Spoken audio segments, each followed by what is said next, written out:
Oop, on again, off again, on again, off again. Turning on mics is hard. Nah, kid. Alright, let's get onto the D&D screen. There we go. Can you all hear me? Test them 1, 2, and 3. This is Dirk the Panda here with the D&D crew. Yes, it is tyranny. Woof. Tyranny. Let's try to make a tearing through my heartstrings or some joke like that, but it's okay. We are going through a tyranny of bad jokes right now. Got him. Alright, anyway. Tyranny of Dragons, Rise of Tiamat. So, second part of this giant 2-part campaign. And yeah, episode 32. Wow, time sure flies by.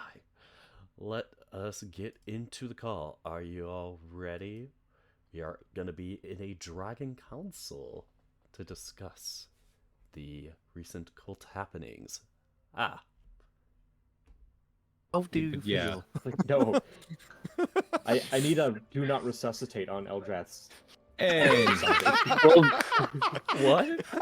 no, we won't read it because we can't find it on your charred corpse. That's And then you'll be necromancers have. resurrected. Yeah, you'll be resurrected though, and then as you wake up, go. A "Damn, DNR inside card. me." What a great time to use the spell Magic Mouth. That would be so perfect. Just as soon as like somebody gets close to your charred body, like some piece of equipment nearby just says, "Please, whatever you're thinking, don't do it. Please, just let me die." I love Eldrath, Anyway. but I've been playing him for a few years now. It's like, He Just needs kill to- him. you know, it is how it is.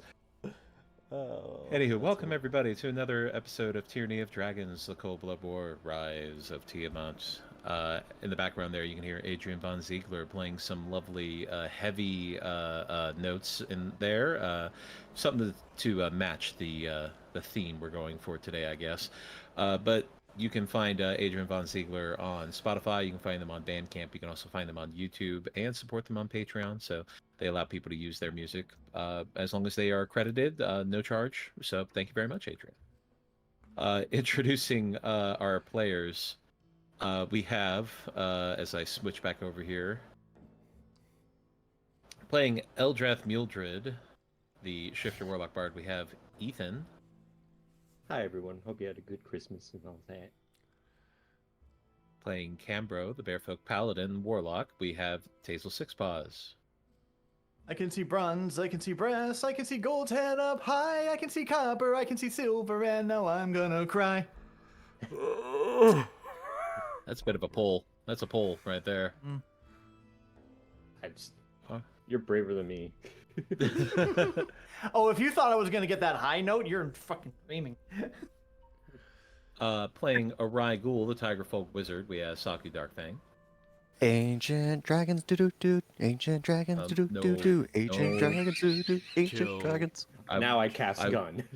Yeah, I have the ultimate power as the DM. It's called Server Mute. I cast red card. Ah, yes. Uh, You have silence as a bound spell, I see. Yeah, dude, it's great. there are just some songs out there that you completely forget about, and then someone brings them back up. It just hits the middle of your brain like a I nice do remember pick. why you It's forgot. You're all right, Saku. You're all right. playing Bastion, the Wolverine folk barbarian fighter. We have Dirk the Panda. I don't want to be here. In game, not out of game. I'm enjoying it here. In character. Bastion definitely is having a I don't want to be here. This- Playing Oh, fuck, Master no. Way, the Dragonborn Sorcerer Bard. We have Yao.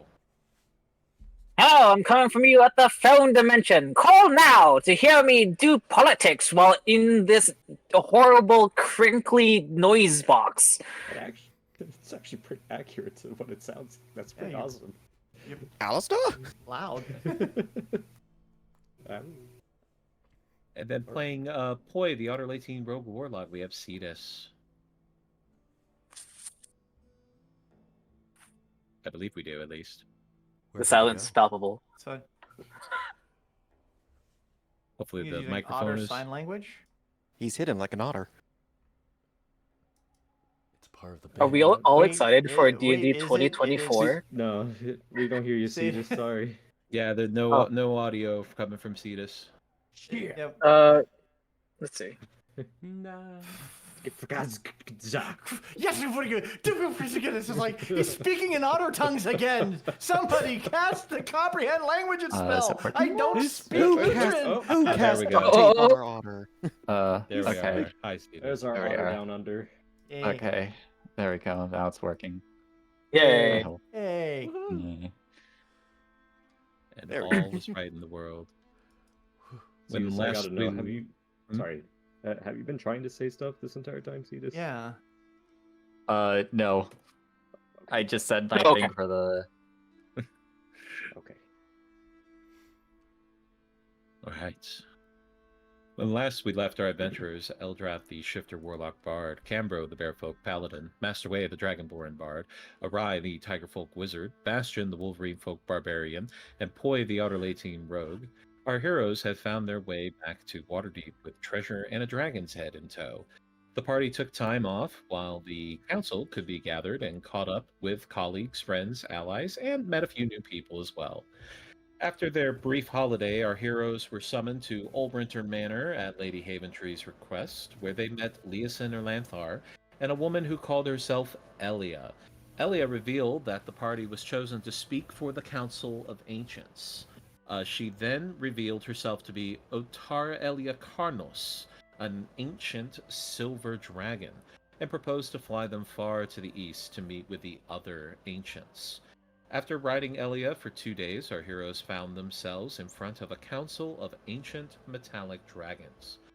Mid-introduction, Master Wei's true identity was revealed to be Prince Longqiang Ziqi, son of the Dragon Emperor of Longo.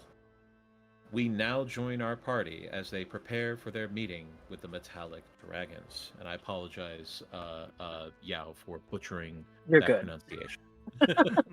I don't expect. You will forgive my caucasity. That's neat. Oh, please coin that term. Thank you. All right. I love it.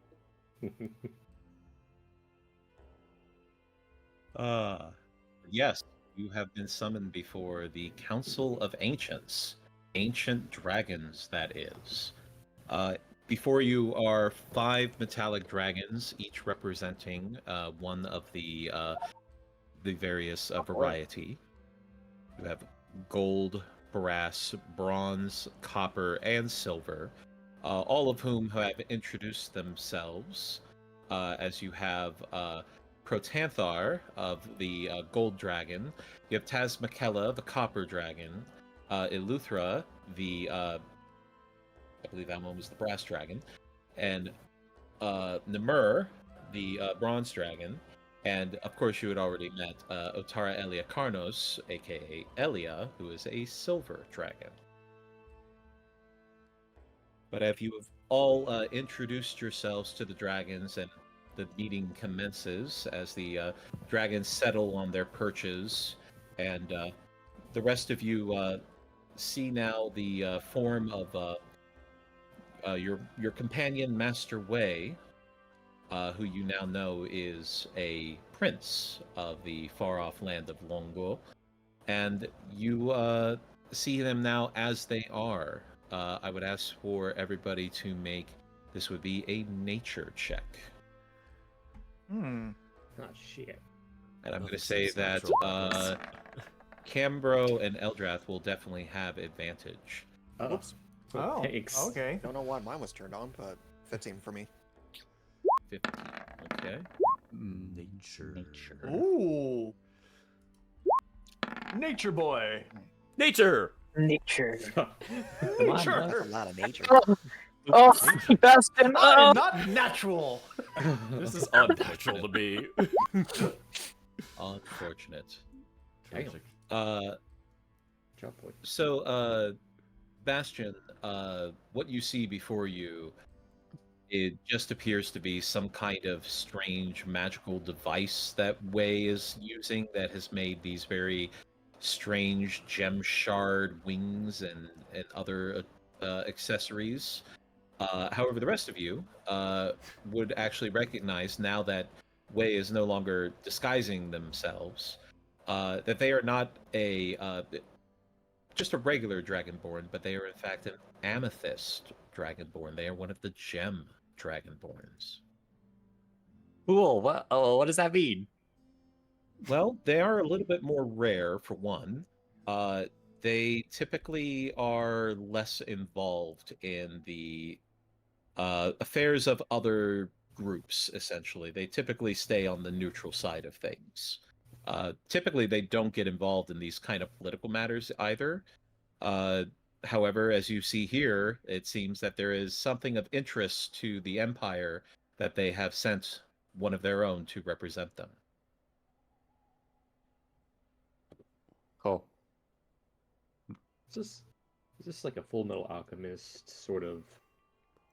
They come from the distant land, and you just have dozens of siblings, and you're all vying for the throne. I have a different show in mind. I'm not confirming anything, so Damn, cut to the grave. Silence speaks many words. Of course. We will continue this conversation in character. yes. I will say that you're 50%, maybe. Yeah. It's better than I usually do. Yeah.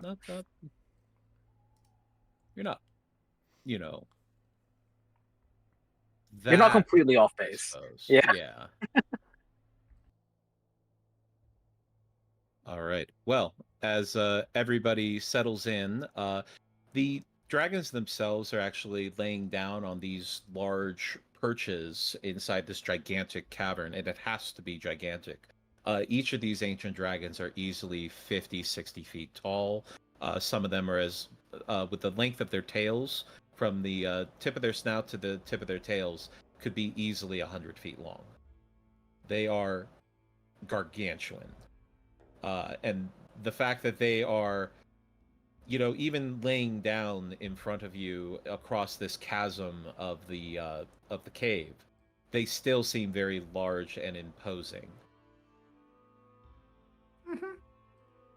Would you As- say Mm-hmm. would you say that Zichi has knowledge of the decorum of this type of meeting with dragons and would follow suit in whatever way that he could from his culture? Yeah, I would say that you would understand. As is the case in most royal meetings, respect above everything. Do not insult. Do not demean. Do not do anything to infer disrespect. That is seen as a grave taboo amongst the dragonkin, especially.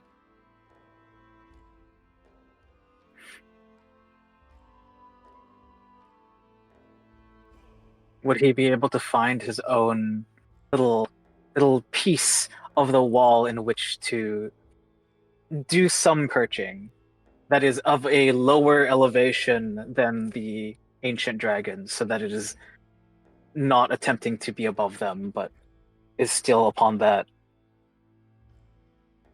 scene, I suppose? You're all on a separate ledge that is slightly lower than the dragons. Okay. With them on top of it as well also makes them loom very tall still. But yeah, if you wanted to get some elevation, that would certainly be that would not be frowned upon, as long as it was not seen as a way to quite literally put yourself above them. All right. He will find some outcrop where he can also be on his own, like little pedestal. Cambro's gonna look up to Zichi, is it? Is that correct? Zichi, yeah. Zichi, and just say, "You're not going to stay with us."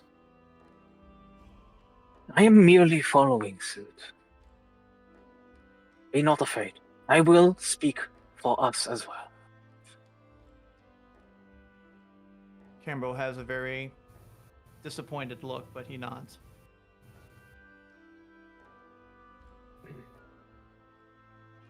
as Protanther lifts their head up a little bit and juts out their chest slightly as they address everyone. We have been gathered here today to discuss the matters of Tiamat's potential return. It has been brought to our attention that some moves have been made to assist in this matter. As such, the dragon masks have been unearthed and are being collected, as well as there have been raids upon humanoid villages across the land, collecting large swaths of treasure to be given to the evil queen upon her arrival. I stand to ask, brothers and sisters, why must we wait for humankind and all of their type to even join in this matter? This is a matter of dragons, not of the lesser species. As the other dragons look amongst each other, and standing up is the bronze dragon, Namur. Now, Protanther, I would say that I do strongly disagree that the humanoids and their like shall not be involved in this matter. It certainly affects them. All of the matters of the dragons affect the lesser races, whether we like it or not. Would you not agree, those of our ambassadors? As he looks down to all of you. Zichi would speak up. Indeed, any motion of dragonkind's greatness affects all of the species upon this land. We must be careful. We can inflict cataclysm as much as we can inflict, as much as we can help.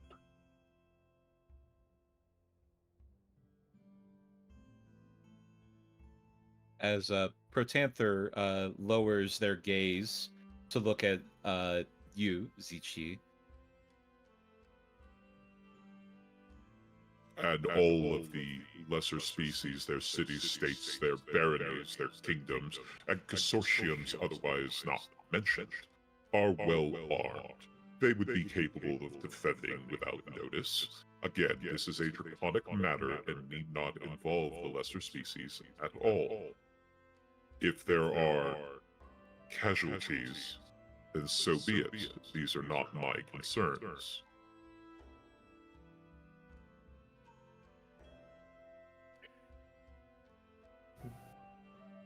I would like to propose that no casualties are necessary. It may take longer. I understand. There is a risk involved. But I am here as ambassador for my father. Because the astrologians of the Ministry of Heaven have scried the stars and seen this cataclysm and a path to which we can subtly shift it, to prevent it, without touching any, or as much as possible, the lands, without causing another age of strife for not only the humanoid races, but for nature and the spirits. The copper dragon, Tazmakella, seemingly scoffs a bit. And here we have one of Sardior's descendants, teasing an impossible promise from the Eternal Observers, of course. How ironic that the Amethyst Dragonkin be gifted with a silver tongue and white lies. Truly the best represent all of the Dragonkin in all their haughtiness and self-importance. To what end does your absent father wish to throw his precious gem of a son into the chaos to do his work for him? What does he gain? We gain the maintenance of harmony and order that has already been established upon this land. We are absent in our empire because we are harmonious and we want for nothing but for the prosperity of our own people and to grow strong internally. For it is, as prophecy foretold, that the Emperor stands against the cosmic void, and we need to be strong against that. However, my influence is enough, at least from what we have scried. We can solve this. Please trust in us. As Taz McKella's eyes track over to Eldrath, who has revealed themselves to be, in fact, someone else under the name Kroltak. And you have apparently hidden your identity even from those who seem to trust you with their lives. Why should I trust the word of an admitted liar who has the stench of Tiamat all over him?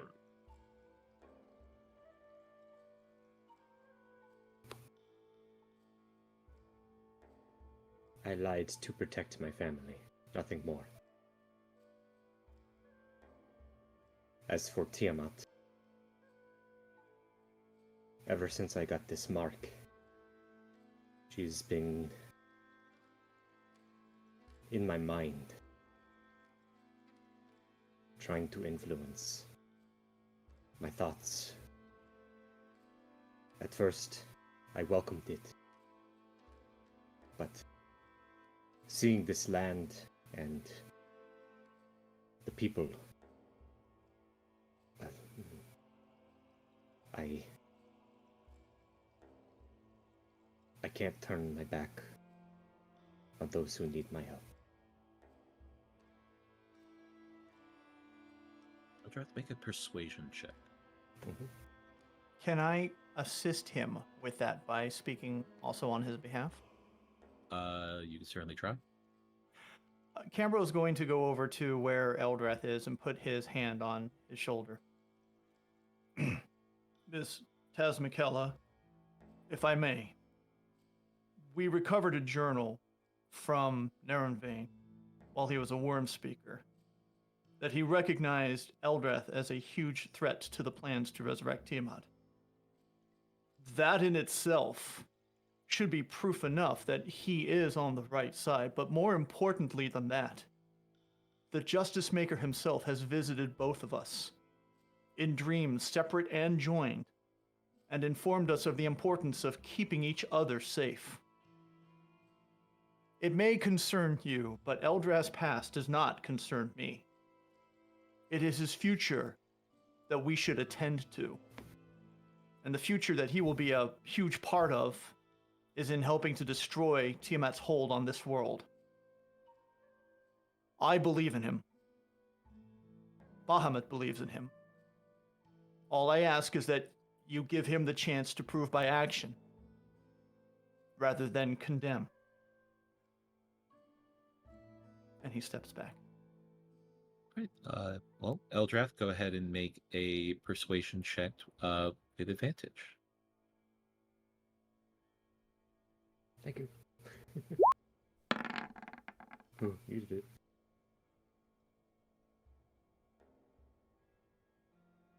As Taz McKella's gaze moves back to Eldrath for a moment as they consider your words, Cam, before turning their gaze back to you and moving their head in a little bit closer. You, the champion of Bahamut, would speak for this one then? I do.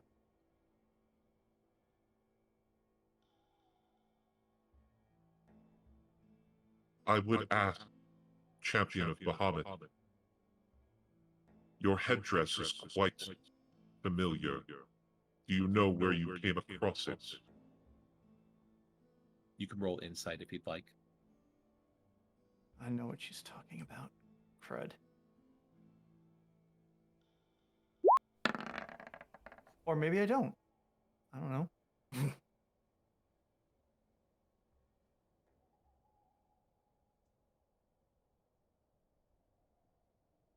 4? Your headband.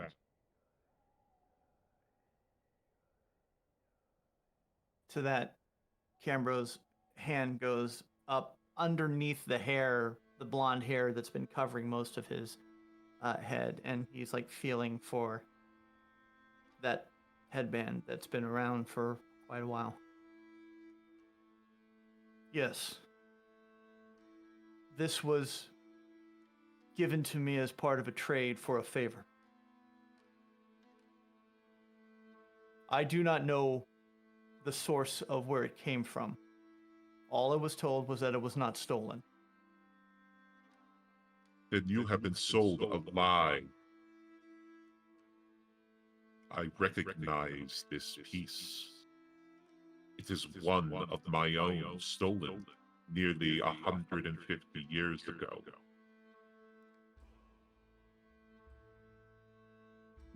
There's a bit of a rumble amongst the dragons. Cambro's eyes like reflexively flick towards Boy. And then back to... Who was it? Taz McKella? Yes. Oh. I would normally ask if there is a way to prove that. But... And he looks up. In the spirit of our conversation, I will accept your statement to that. Am I to presume you need it returned? And if I were to ask for you to return it,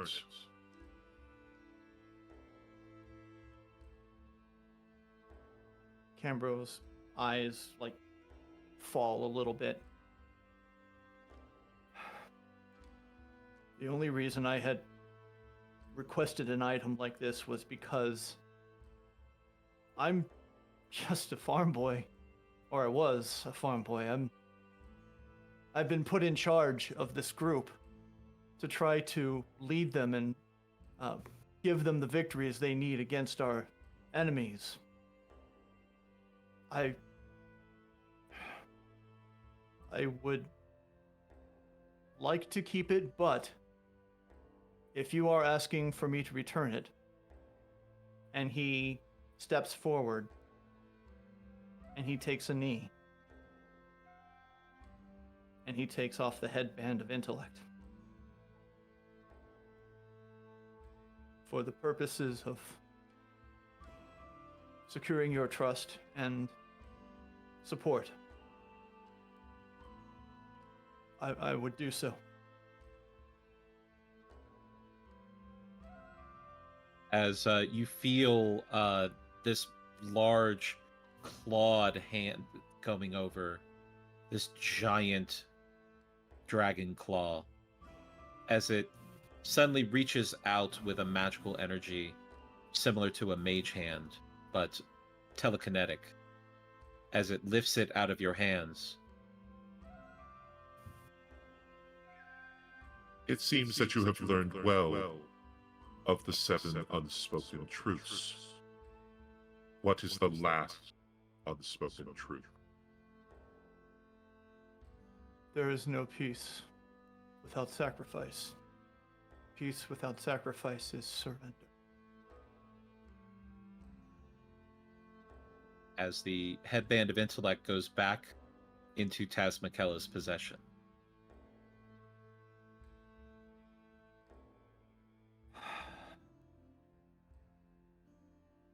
He Cambro kind of looks back at everyone else, and his eyes don't shine as much as they used to. Well, guess that makes her a little bit happier, right? That's good, right? Alright, just gives a thumbs up. Cambro de Sol, we did not appreciate you for the intellect you have received from a band. Your heart is the biggest out of all of us. And you care so much more. You set an example.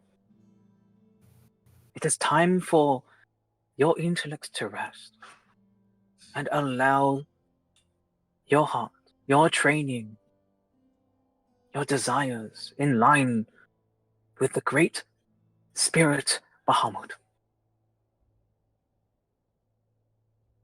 Okay. to manifest. As the bronze dragon Namur. And to that point, I would even say that the Harpers and the Order of the Gauntlet have shown to be the epitome of the lesser species. I admire their ideals, and knowing that they have a champion of Bahamut amongst their numbers does nothing to make me trust them less. I would see that those who would lead in this battle would do so in tandem with us, not separate. It is best for us to work together in order to overcome this. And that is why, Protanther, we shall not ignore the humanoids and their like. They are needed. To which Protanther, you see, actually blows a little bit of smoke out of his nostrils. I have seen with my own eyes the damage the humanoids can do to Chronic Pin and Pine. Humans flock to the cult of the dragon to desecrate the corpses of ancient dragons long past into foul, undead monstrosities. The elves created an ancient dark magic called the Drakon Rage Methal that drove me and my kin to the brink of madness, an excuse to rid themselves of our presence and help themselves to the hordes we painstakingly collect over centuries. I think I do not need them by my side in order to succeed against Tiamat's forces.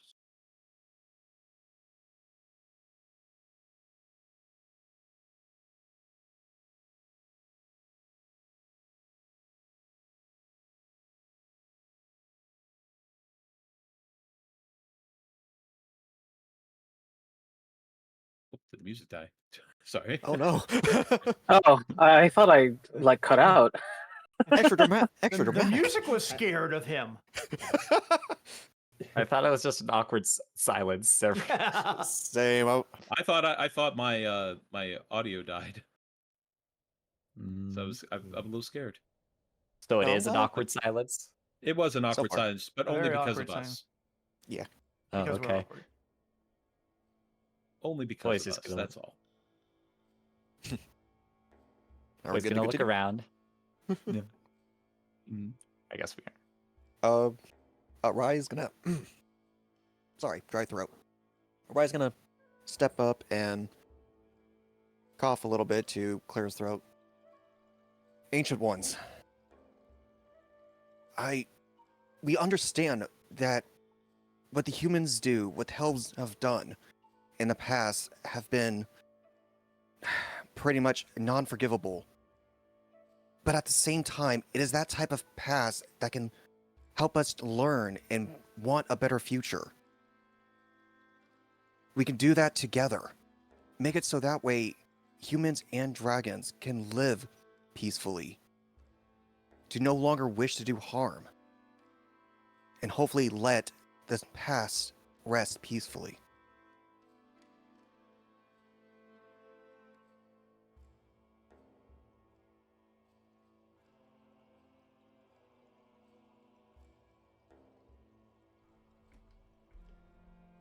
as the silver dragon, Otariali Karnos. To Patanthus' point on the pains of the past still aching today, I too have a grievance that I would see addressed. I know that your kind and humanoids are often short-lived, but there are others that live comparably to some adult dragons. The sins of their predecessors echoes much louder over the centuries, and the responsibility to right the wrongs of the past weighs much heavier on the shoulders of the elves and the dwarves. One of my kin was slaughtered by the dwarves in what were known as dragon moose, a barbaric hunt of metallic dragons for their scales. My niece would be the closest equivalent that you might understand. As a mammalian species, most of you, I see. They had turned her scales into armor that they have on display. I understand, and unfortunately, I can't speak for everyone on this world. But what I can say is a majority of us do wish for a better life, a peace that we can all prosper. Something that we can all come together to agree to and hope for something just happier. One to where even after we pass, what we have done today or tomorrow would be an inspiration for everyone to continue on in the future.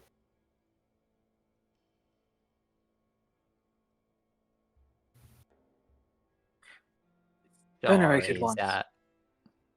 Boy. So what Good I'm point.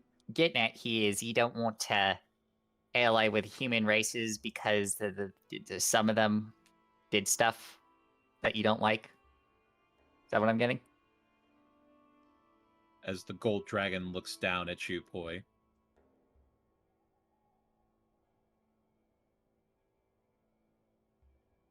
Hi.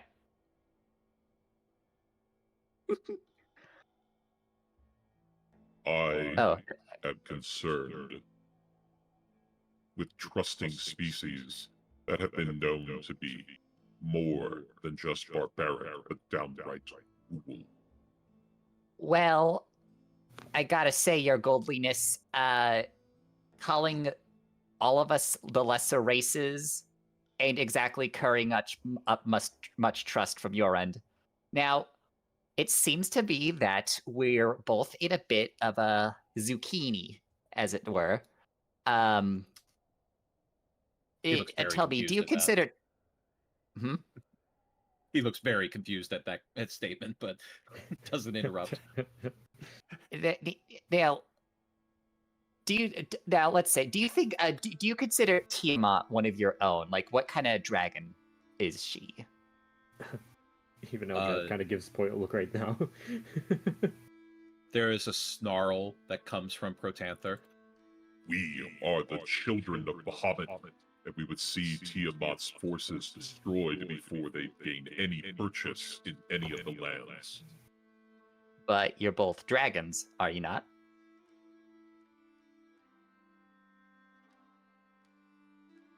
As Protanther just settles himself again, looking at you.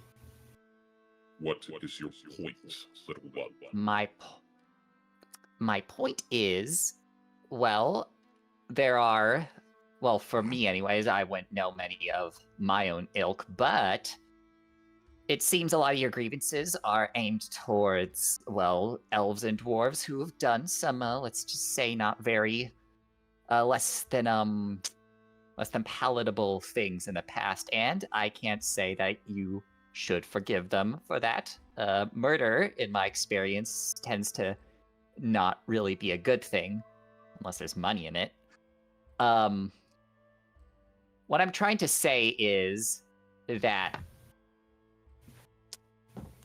I think we're both in similar positions, and if we both want to, I don't know, fight the Dragon Queen, we should maybe not be so apt to this kind of schism.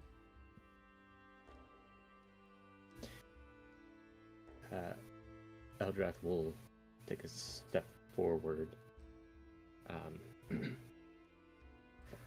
Prothantar and all of you on the Agent Council. Council of the Agents, sorry. To give a brief viewpoint of us so-called lesser races. Not many recognize the differences between the chaotic dragons and metallic dragons.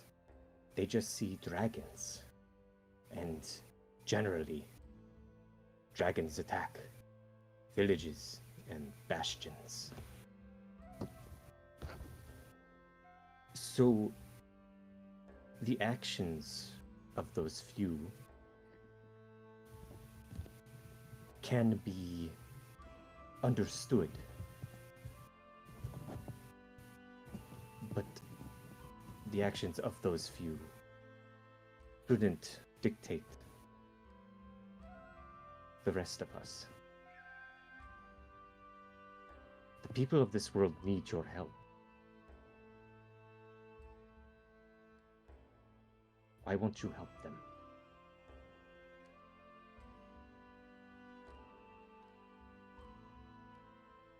As the brass dragon, who has been largely quiet and still this entire time, stands and raises his voice.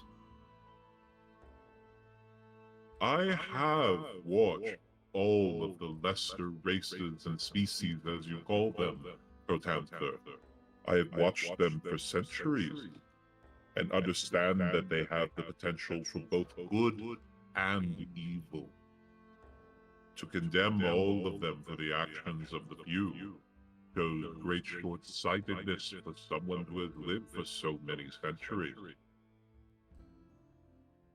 I would propose to you that perhaps it would be best for us to bury these old grievances and to seek only an apology, not retribution. We are not barbarians. We are dragons, after all, the children of the hobbits. We should act with some grace.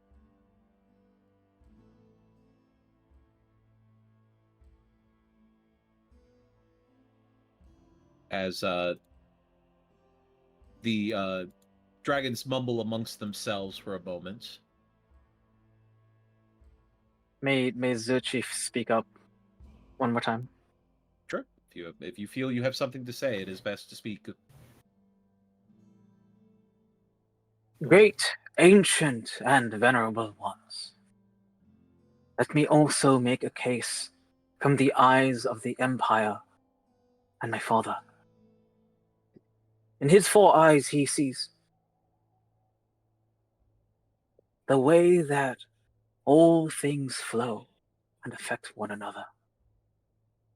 Let us talk in terms that matter to dragons. Rash action now, and not cooperation, would only repeat a cycle of brutality, of revenge, vengeance. I agree at once that we must act subtly. All actions have an equal and opposite action. Who is to say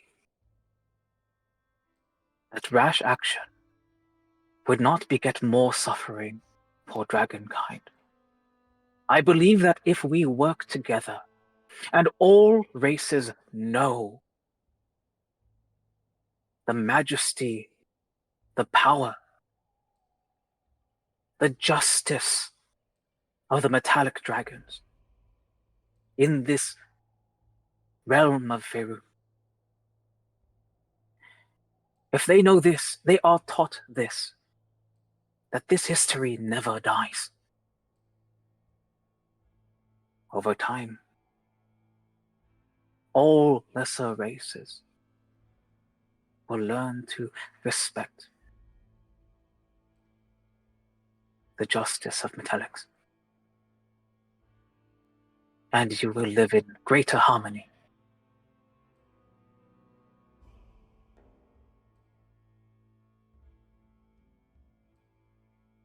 Go ahead and give me a persuasion check.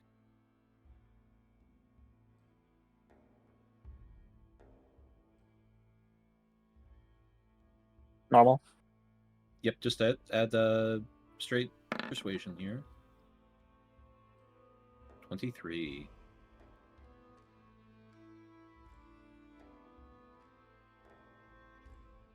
As Protanther, looking at you,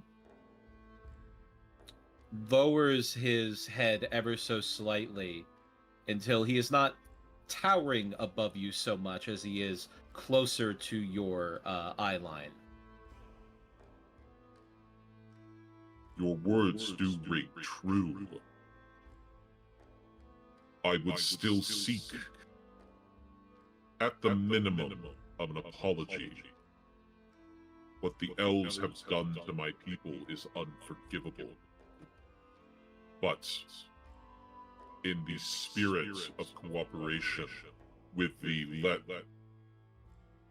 humanoids and their type, I will consider accepting one, but not from anyone. It must be from one who is venerated amongst their people. It shall have weight and sincerity.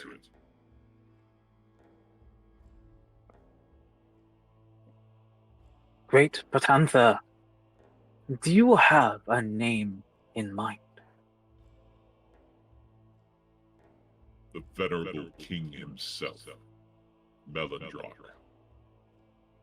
It is his ancestors who constructed this evil magic that was used against us. I would see that this insult be forgotten, provided, again, that he is to speak with me on this matter.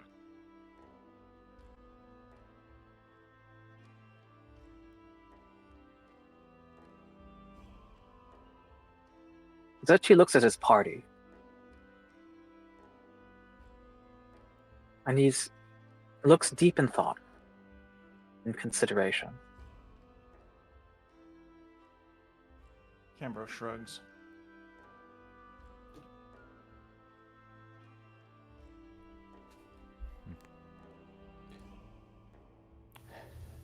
I don't see why not. Eldrath's concerns with the elven race isn't too high on his list. But he gives he kind of does the same as Cambro, kind of shrugs and nods his head. I see it as fair. But Bastion just utters and then kind of goes back to his own. Alright, nods.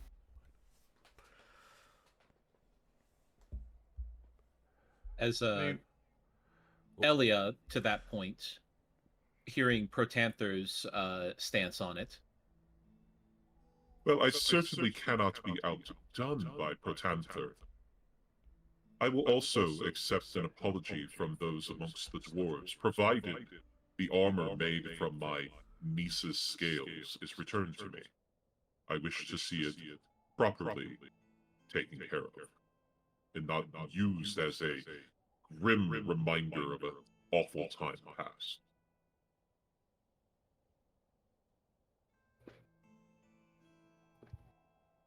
Seems more than fair to me. Seems right in my case. For those who have lived so many centuries, millennia, and have seen the best and the worst, these terms are acceptable. Who better to make this occur than others who are similar to these races, who can speak to them without driving fear into their hearts and madness into their minds. Gently, we shall find a way. At least do our very best. And my compromise.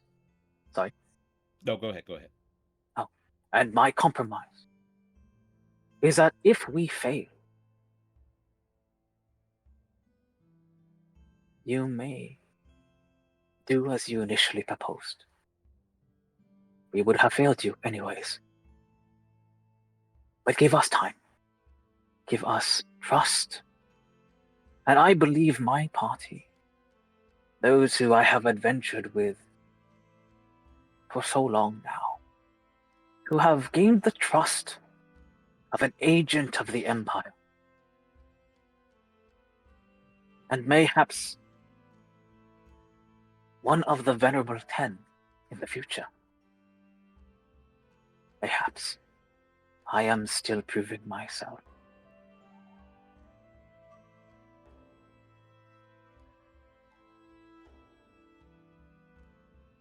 This is a worthy challenge for all of us.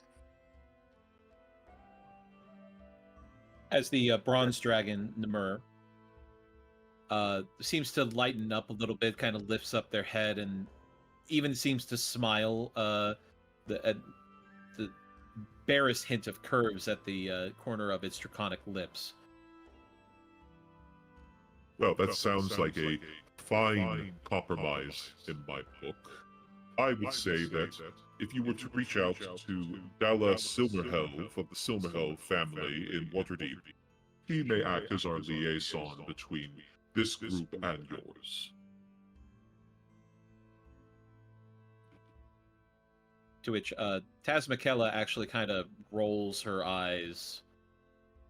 You and that human, I have to say. As Namur looks at her. And you will say nothing. Venerable ones, please. If you would like to keep in contact with us, at least. My vassal, Singe. He motions to the fox that is probably doing something. Mostly just kind of curled up in the corner, just kind of looking around at everybody, but just largely just resting.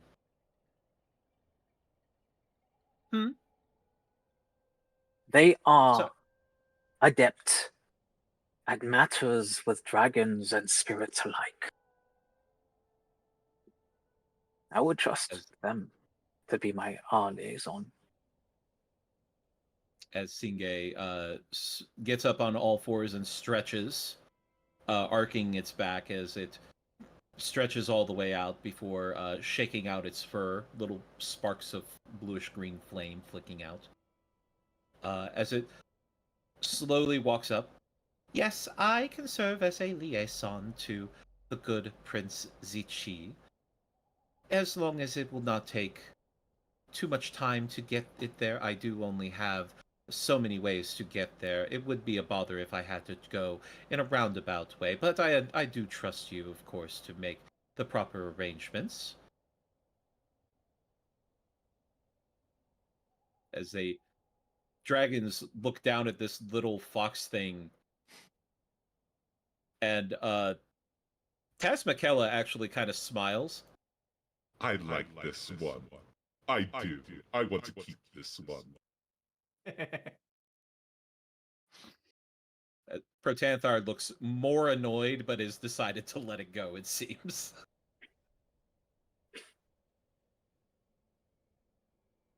Singe, please do not be a troublemaker. Please. It is no fun, and your father is, as always, such a bore. I respect you, but please, this is very important. We can die here. As you can almost see the look on Singe's face of like, well, you could, and then just slowly goes back into its resting position as it goes to watch on. as Protanthar flicks a little bit more smoke out of his nostrils. This will be acceptable for the time being. If you are to obtain apologies from these leaders of the elves and the dwarves, and return the desecrated remains of Otaili Carnos' niece, as she has called it, then I would be willing to agree to working with the humanoids and their kind. As the other dragons seem to nod and mumble in agreement, seeming to have been won over by your words, until Eleuthera, the brass dragon, speaks up. I actually do have one issue that needs to be addressed. The dragon map. It is to my understanding that one was in your possession not too long ago. Is this correct? It was. But no longer. I trusted the wrong people. No, wait. That's not right. Canberra says. The people that Eldrath trusted, they were taken advantage of by spies, people from the Eldrath Velufra, who wanted to work with the cult. I've worked with the Harpers for a long time, and I know that they are very trustworthy in being able to do what is needed to be done. The people that we have here, the mage, Blackstaff, she's powerful, and she could help you probably with the masks too once we get them back, but sorry, it's a little bit hard to think. You misunderstand. The masks are too powerful to be in the hands of the humanoids and their kind. I need them returned to us so that they be lost to time eventually. Oh.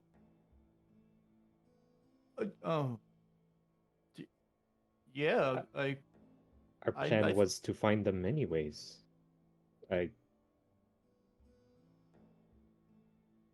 It wasn't hard to connect the dots that they wanted those masks. Because what we did with the masks, I didn't know what to do. So for a time, I used it. It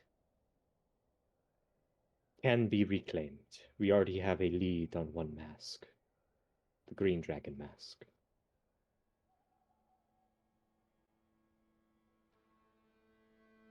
If you are to return the dragon masks to us, so that they may be removed from the annals of history, then I would consider that a good step forward in our alliance.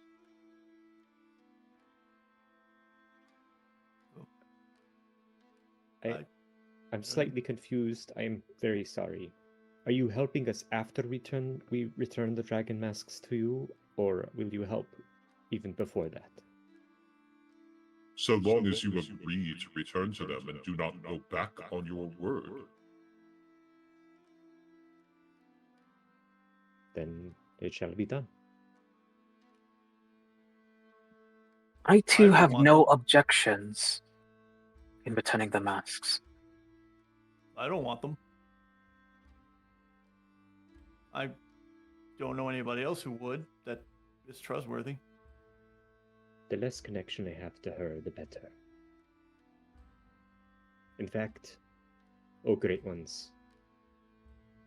Is it possible to remove a mark from her?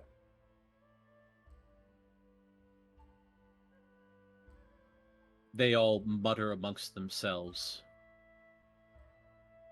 before Tazmakella lowers her head to get her eye line closer to yours. To what end do you speak, strange half-breed? What mark do you speak of?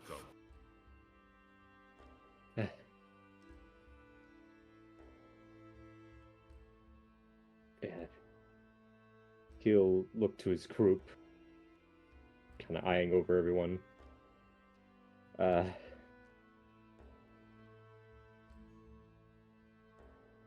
Before I show, just know that this was not a decision of mine. It was from my mother and her counsel, as he reveals the mark on his chest. Whoa. I do not blame you. Most races are merely pawns in a great dragon's game.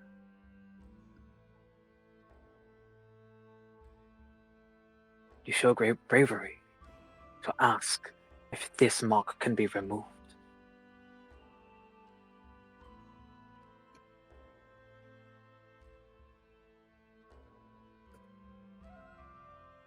As Tazmakella spreads her wings and begins to fly towards you all, as she shifts in midair and changes into this kind of darker skinned, almost like Arabian looking woman with long copper hair and this very intense copper eyeshadow and lipstick. As she begins to walk around you, Eldrath. It is quite powerful magic, I would have to say. Definitely something stronger than anything I would be able to muster. As she gets her face, like, right up close to yours, like, within inches. As she's looking into your eyes. She has these very rich, bright, glowing almost copper eyes with slitted pupils. To what end do you wish to have it removed? Someone like you certainly would enjoy the power it brings you, of course. I'm unsure of how many people like me you have met in your life, but I do not want it. Not anymore. This conversation, Cambro is not saying anything, but he is walking and standing behind Eldrath, just showing that he is in solidarity with his friend.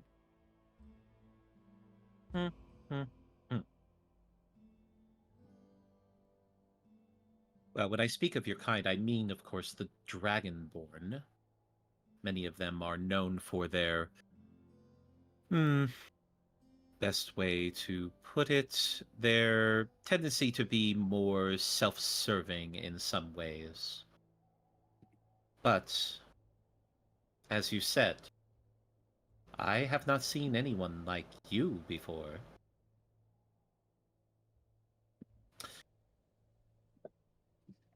Your friend, the champion of Bahamut, did return my item, which I do appreciate.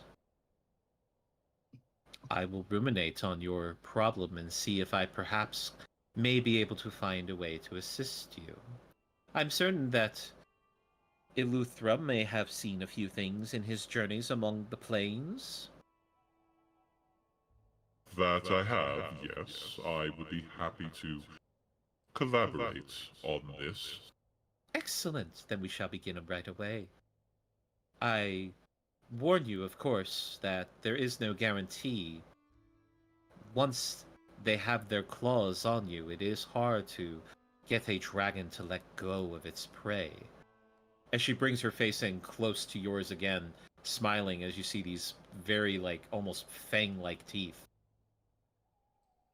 Are you a predator, or are you a prey? Which do you wish to be? I wish to be free. As he stares back.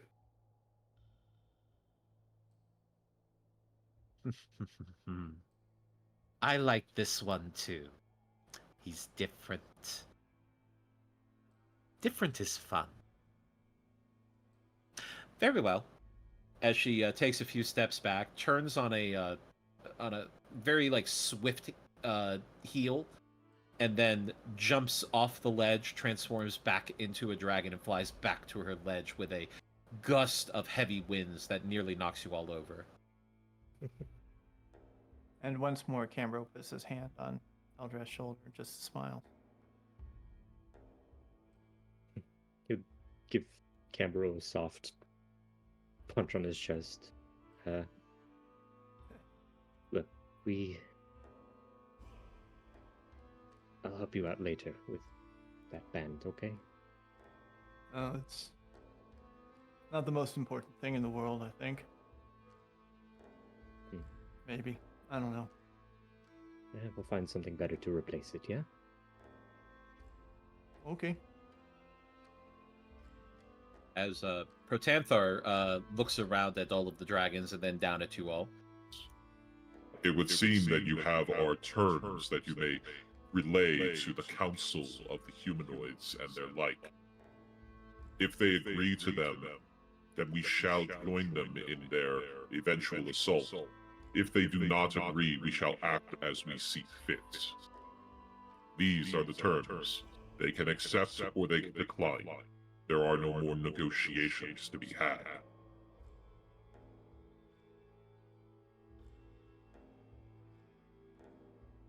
Agreed. All right. Fair Okay. to me.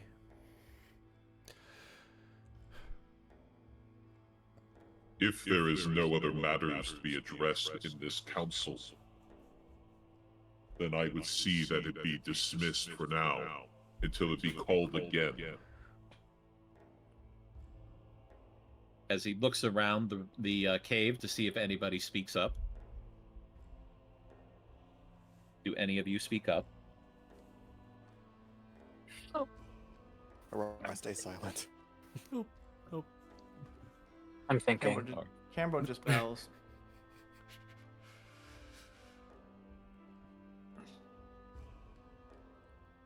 I'm thinking. Uh-oh. Actually. What is the what?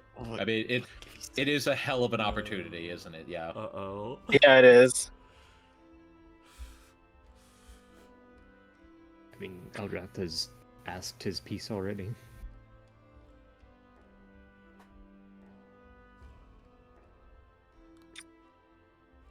I got nothing.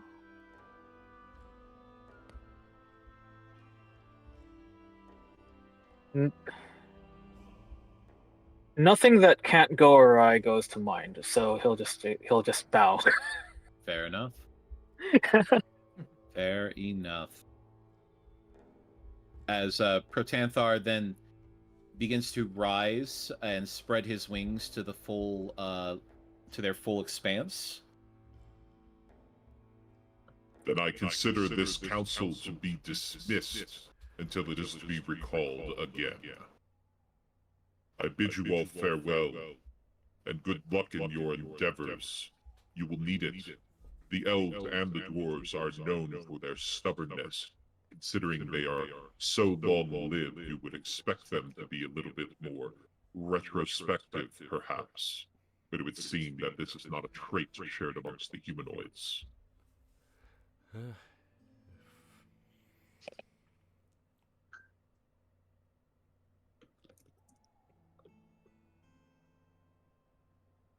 Then, yeah. As Elia shifts, flies over and shifts back into her human form and begins to lead you all out. As Singe walks alongside Prince Zichi, Hmm. are you certain that you want me to stay here?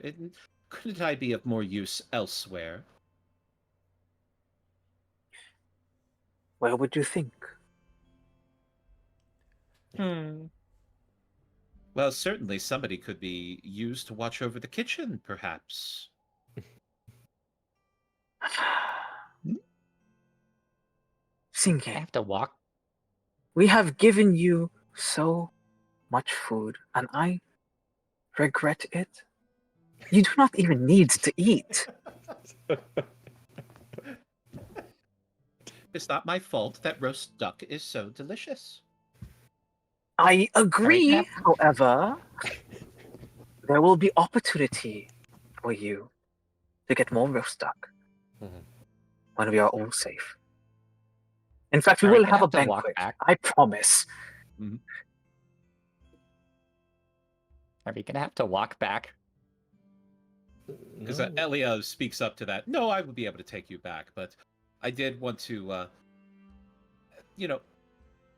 be on your level as we left as equals, I think. I would sure hope so. I apologize for Protanther. He is a very one-track mind, I'm afraid. He does not see what I have seen. Well, I can relate to having grievances with the knifeies.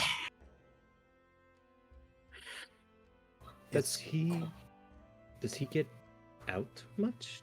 He doesn't seem the type to live amongst the humanoids. No, he has not done so in many centuries, to my understanding. Luthra Never does know. not either. He tends to walk amongst the various planes, usually seeking information and knowledge, and, well, Taz does not really have much love for many. There are people who seem to rub her the wrong way, I would say, and then there's Nemur, who is very friendly with that human girl in Waterdeep. I mean, look at me. Hmm. It's not inconceivable. Well, you've lived a long time like this with us before, right? I mean, you know what it's like to live our lives, right? I have seen generations of your kind come and go, some more than others. I have lived for thousands of years now. I was there during the Dragon Wars. I was there during many of the hard times. And I have witnessed your kind do great things and fight against insurmountable odds. I believe that you in all of your entirety are good. And I do not believe that even just a bucket of dirty water would make a lake dirty. Does that make sense? Absolutely. That's what I was trying to illustrate to the big guy, but I don't Why believe I is- exactly. Wise words. No matter the age, perspective is singular. As much as we wish that we were all omnipresent, it is good that there is even a council to butt heads and bicker on what they have seen. In this matter, it seems a good timing to have this butting of heads. Had we not, certainly there could have been problems that arose. But I believe that your kind are still in your infancy as a species. There is much for you to learn and much for you to mature still. But you must have the opportunity. And if you need a little bit of guidance and a little bit of protection along the way, I feel that it is my duty to do so. I have seen so many evil things. Before my time comes, I would wish to see more good things than evil. Well, me too. That's You speak Oh. as the dragons of my empire. Then we best stop the cult, huh? We better turn Indeed, that we wish must. into reality, yeah. Would you be available to advise us when necessary? Such things are unusual, to say the least. Our interactions with the humanoids and their type are infrequent now. And I myself have taken a few steps back and allowed my children to go forward and reach out to others. Some have taken on strange titles as well. I believe one of my sons has decided to call themselves the Traveler as they go about all of the mystical lands. I believe they do enjoy going to Faunamore and the where your ancestors, some of your ancestors, do come from. So it does seem that there are plenty of us out there to interact, but my time has been troublesome at points. Much with my interaction with the dwarves and what they have done to my descendants, all in the sake of sport and conquest, with no concern of the damage that they deal. Perspective is singular. Same with what might have happened here if we were not successful. No concern for the damage to deal for future generations. Maybe Lady Haventree can help with getting the apologies from the elves and the dwarves. She's got a lot of influence. More than we have, for sure. Yeah. As Singay actually jumps up onto Cambro's shoulder and just settles in, Ah! just sitting. Oh, oh, gee. I do need you to stand still if I am to sit here. First off, why? Second Campbell, off, why now? Singay is a venerable spirit. They have lived just what? as long as the dragons. A vegetable spirit? He's venerable. Venerable. I don't know what that means. Who is he? They should be respected. An Okay. ambassador for the spirit realm. For the spirits have lived as long as this plane has been in existence.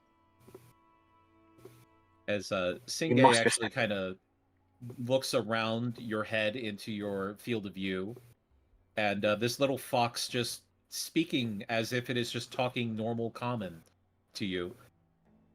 And these spirits have seen the damage that your type have caused, and we wish to see these kind of damages not repeat themselves. And so we have deemed it necessary to help the spirits of this world to assist, well, those that we deem as worthy. Okay. Is that where Master Zichi, is that what he was doing? I serve merely as the go-between between the good prince and his father, though now apparently I am to act as a liaison between you and these upstart dragons. As Elia looks over to Singay, mind your tone, little one. Singay, they are just as venerable. They just merely come from a different land. We have had millennia of draconic rule in our empire, we are able to tell the people to respect the spirits, to venerate them, and to live with honor. These lands did not have the same. Give them patience, please. Well, it would go a long way for them to learn to leave well enough alone. I have no qualms with this statement, it is true. As they look down at Cam again. Your pauldron is quite uncomfortable. Next time, see to it that you put a bit of leather on top. It would be more comfortable then. As they jump off down to the ground. Cambro just looks over to Tichi. Why does he hate me? He does not hate you. In fact, He perhaps the more... He did the same thing over in Noy Vigenton. He was like, I just made a dome, and he was like yelling at me about it. Now he's yelling at me about my pauldron. Yeah, Have you shoulder ever said- had a pet cat? No. Oh. Well, they are very we fickle. had a mule, Talila. Hmm.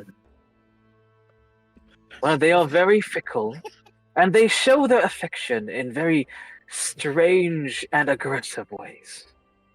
Yeah, Talila. But the has more those, they I know mess with that. you, Oh. the more they seem to like you, especially if you respond in kind as someone who is easily perplexed, fooled, bothered by them. Arai's ears twitches as it reminds him of when he was younger, doing all that before.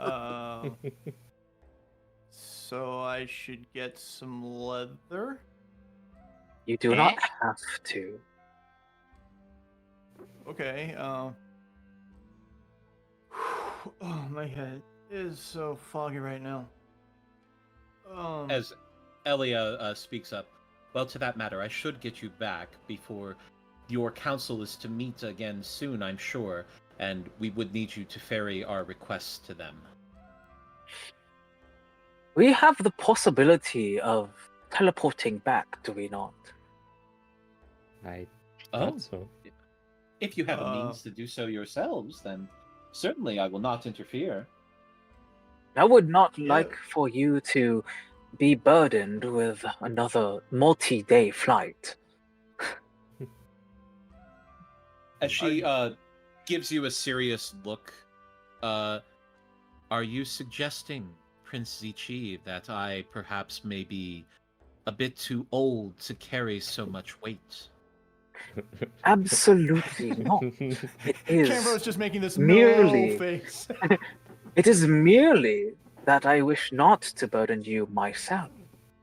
For you, I respect.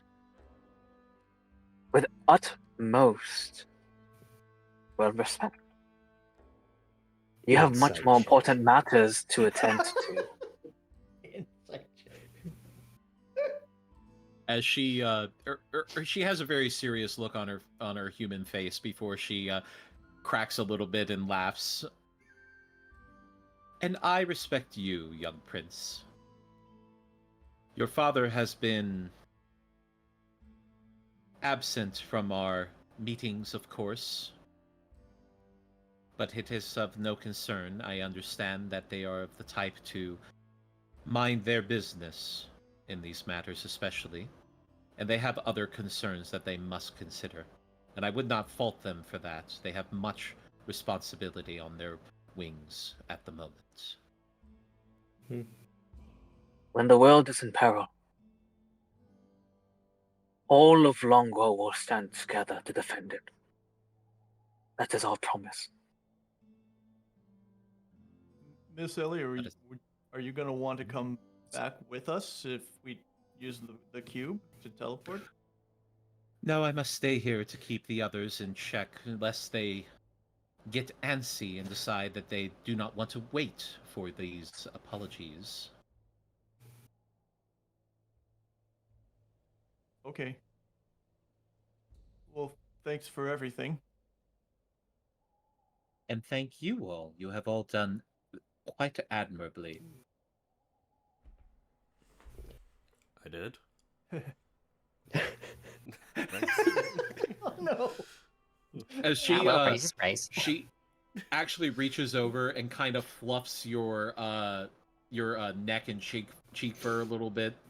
Says, Uh, "Young Master Bastion, you did so well in representing yourself as a strong, silent, and powerful warrior." yes. I enjoy your diplomacy. Never said more than he He's needed to. He was the wisest of us all. Probably, yes. The Bastard strongest just nods. amongst us usually have to say very little. Keep that in mind, young Master Bastion. Okay. I'm sure if I beat you in a game, Bastion, you may rip my arms off. So Please don't do that.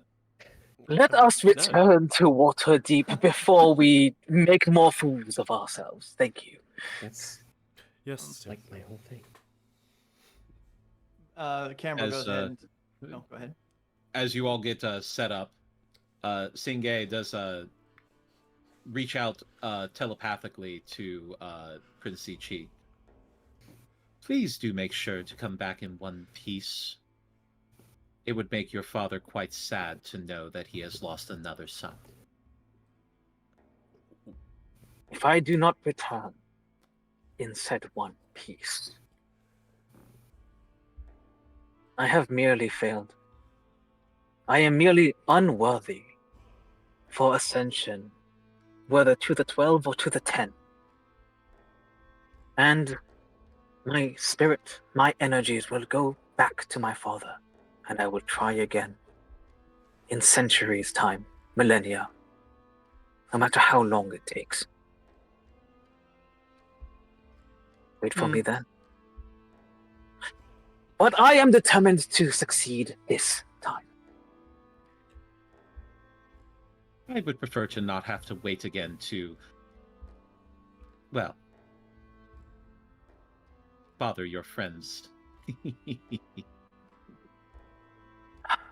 Cube's up. What? Oh, Good luck, young master. Thank you for all of your services, Old Silver. And As yeah. Hmm? As Ichiju's goes to the teleportation circle. As Cam activates the cube, and the lights start to spread out, forming the circle. As yet again you feel the experience of being stretched across a long distance, the sound of whirling winds in your ears, until whoosh, you arrive back in Waterdeep, in the Temple of Bahamut, deep underground. And that's where we're going to take a break. Yay! Yay. woohoo! Oh my god. Break time. Celebrates all. Break time. Break time. I rolled a Time. d20 when Poi was talking, and I was waiting. I was like, it was like, this better be good, and then he got a 20 on it, and I was like, okay. Looks like Poi's not going to be burnt to a crisp. We're good. It wouldn't have been that bad. If it had been a 1, maybe it would have been that bad. Whoa, Yeah, it would have been like a little fire, a little. Just a little something to assert dominance, you know? Yeah. Deep Ocean Dragon. Alright, well, back in a few minutes, folks. All right. For sure. Yeah. Same here. Yay. I'm gonna drink. Drink after talking. Oh god. Good job. Well, time to go to the ad break screen. This button. It's been too long. 2 weeks. Seriously. Anyway, this is the part where I forget to remove ad messages. or well, whoever that was.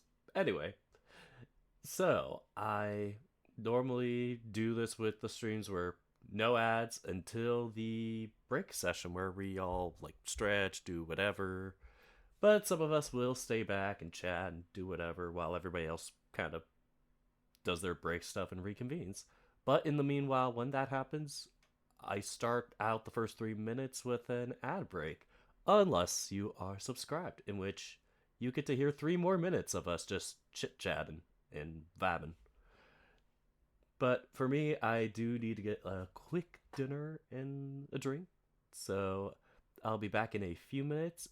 And while that is happening, if you're not subscribed, enjoy the ads. And if you are, enjoy the company of the Discord call. Anyway, BRB.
I return.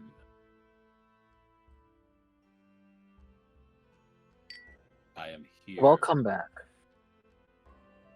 To infinite chaos. Oh no.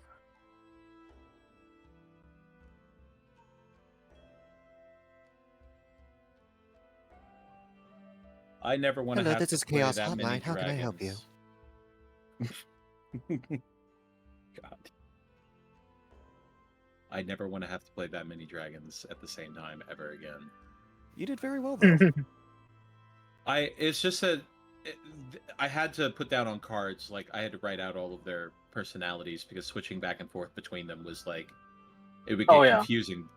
Because it's like, Oh, no, dragons, definitely. you tend to expect them all to be of a certain type, but these were all very different because of how they, because they're so old, they've lived so many, like, weird lives, basically. Yeah. They've developed differently, yeah. Mm-hmm. Very, very Yeah, that's differently. understandable.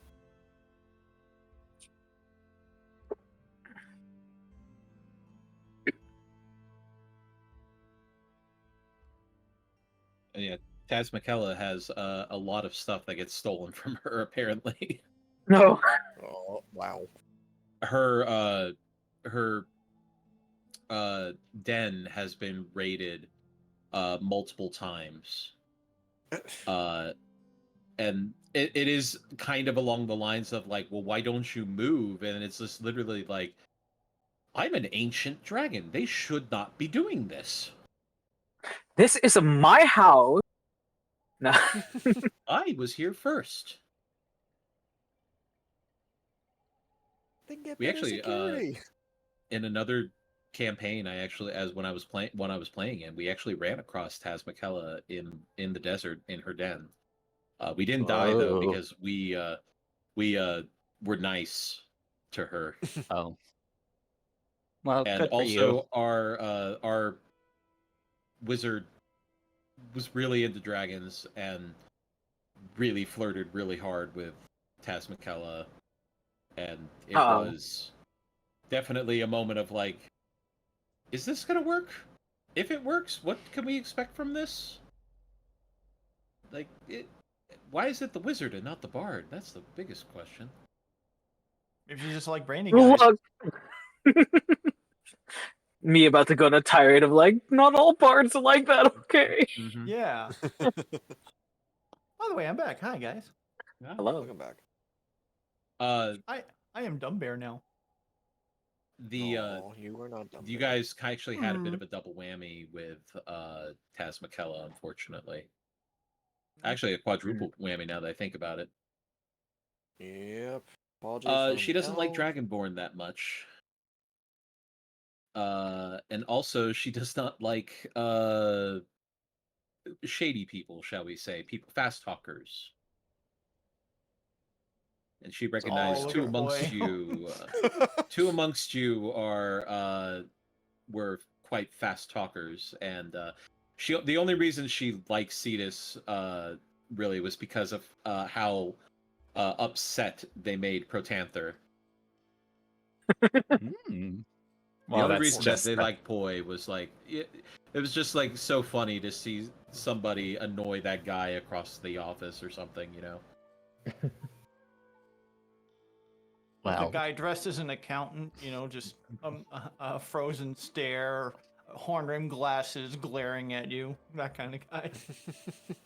For Poi, annoying someone is like second nature, right? I know, yeah. Yeah. Seems like it.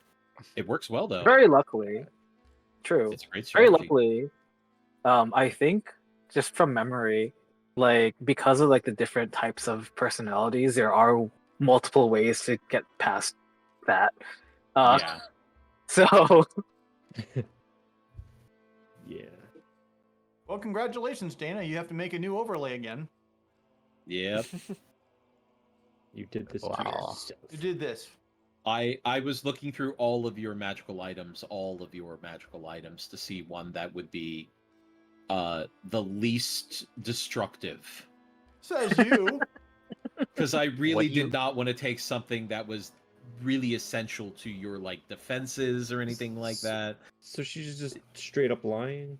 Like, No, not at all. huh. It's part of the module that you have to pick one of the magical items from the party. And all of the Wow. magical items you guys have is like either legendary or items that are intrinsically part of your builds. And some of them were like, I can do that, but it's not going to be that big of a deal. And some of them were like, I cannot do this to them. That would ruin what they're trying to do, and that would really ruin their experience. And then I You should finally have just been had to mean. settle on one. The responsible thing was, it was DM like, thoughts. how funny it would have been if it had just been the Candle of the Deep. That would have been just so funny. And then Poi would have like That- fought tooth and nail to keep it. Yes, boy would have fought tooth and nail to keep it. It's been. It would have been so funny, but I was just like, no, it can't be that Wait, stupid. what? It has to be What something better. happens? What happens if theoretically the party gets to that place without having picked up a single magical item? In all likelihood, by this point in the game, that would be impossible. In most DM guides, they typically try to tell people to get one magical item every level per player. I think that's a little bit light. I think you're all above that at this point. Counting like there are other magical items amongst your group as well that are not attunement and things like that. Also, you have other perks that come from being in your group. But Well, the upside to it it would, all it would is be that- very difficult. The upside to it all is now I have an attunement slot free. Yeah, that's true. That's true. Figure out That's something. fair. Eldrath wasn't kidding when he said he was going to help pretty much pay for a new magic item for you. No, Yay. don't need to do that. Eldrath isn't. His view on money isn't an average person's view. He's like, I like having it, I guess, but it's not needed for what he's doing. Yeah. You all might need to have a conversation as a party now that some dirt has come out. Oh yeah, we're gonna have to have a sit down and discuss some things, including like a group name. Mm-hmm. What was that? What the? Elves, It's so dwarves. clean over here. So clean. There's no dirt. If there was dirt, it's been prestigitationed away. Hmm. All that glitters is not amethyst. Little thing on the top right of the screen. Doubt. Piss extra doubt. I will be honest. The moment Dana stated something that he had amethyst like wings and everything, instantly in my head I was playing the Steven Universe theme song. It came to mind for me too. We are the Christmas. It took a lot of willpower to not start singing that. I know, right? Day. I mean, And if you Many think of we you- can't, many of you probably were not aware of a existence of another type of dragons. So this, in some cases, this may be new to all of you, but most of you I mean, passed your checks to know that at least the amethyst dragonborn do exist. They are exceedingly rare. must check. Wow, we got a rare gotcha pull. Have you seen what I do in combat? You got a 5-star, okay? Mhm. Yeah, that's why they said rare gotcha pull. Super rare. Very rare. All right, everybody ready to get back into it? No. No. Okay. No, you Very will fine. die. I am finishing I the would last of my palpitate. pretzel rods and Yeah. white chocolate discs. Hold on. No, perfect. Oh, you're doing it right. Mm-hmm. So, the place I go shopping, they apparently had a whole bunch of like Christmas candy in bulk on sale, and there was like this little cup for 65 cents of about a pound of just green vanilla chocolate wafers. You know, they were on sale because they were Christmas themed and everything. And then I bought some pretzel rods, and I've been eating them together, and I'm like, this is just like chocolate covered pretzels, and I am so into this. I'm so enjoying this. But I will put that I'm gonna- aside for now. I will give you just a minute to get through those as I go down the list with Oh. everybody here. Okay. Favorite movie theater candy, first choice, go down the list. Ethan. Putting me on the spot first. Yeah. I don't buy my candy at a movie theater because it's too way damn expensive. I sneak my the shit Rebel. in. Fair. I sneak my The shit Rebel, yes. What's your first choice? in. I hate being loud, so there's not a lot of candies that I usually bring. Maybe something like Reese's Pieces. Oh, that's a good choice. But again, I try not to make too much noise when I'm at a movie. I hate Sure.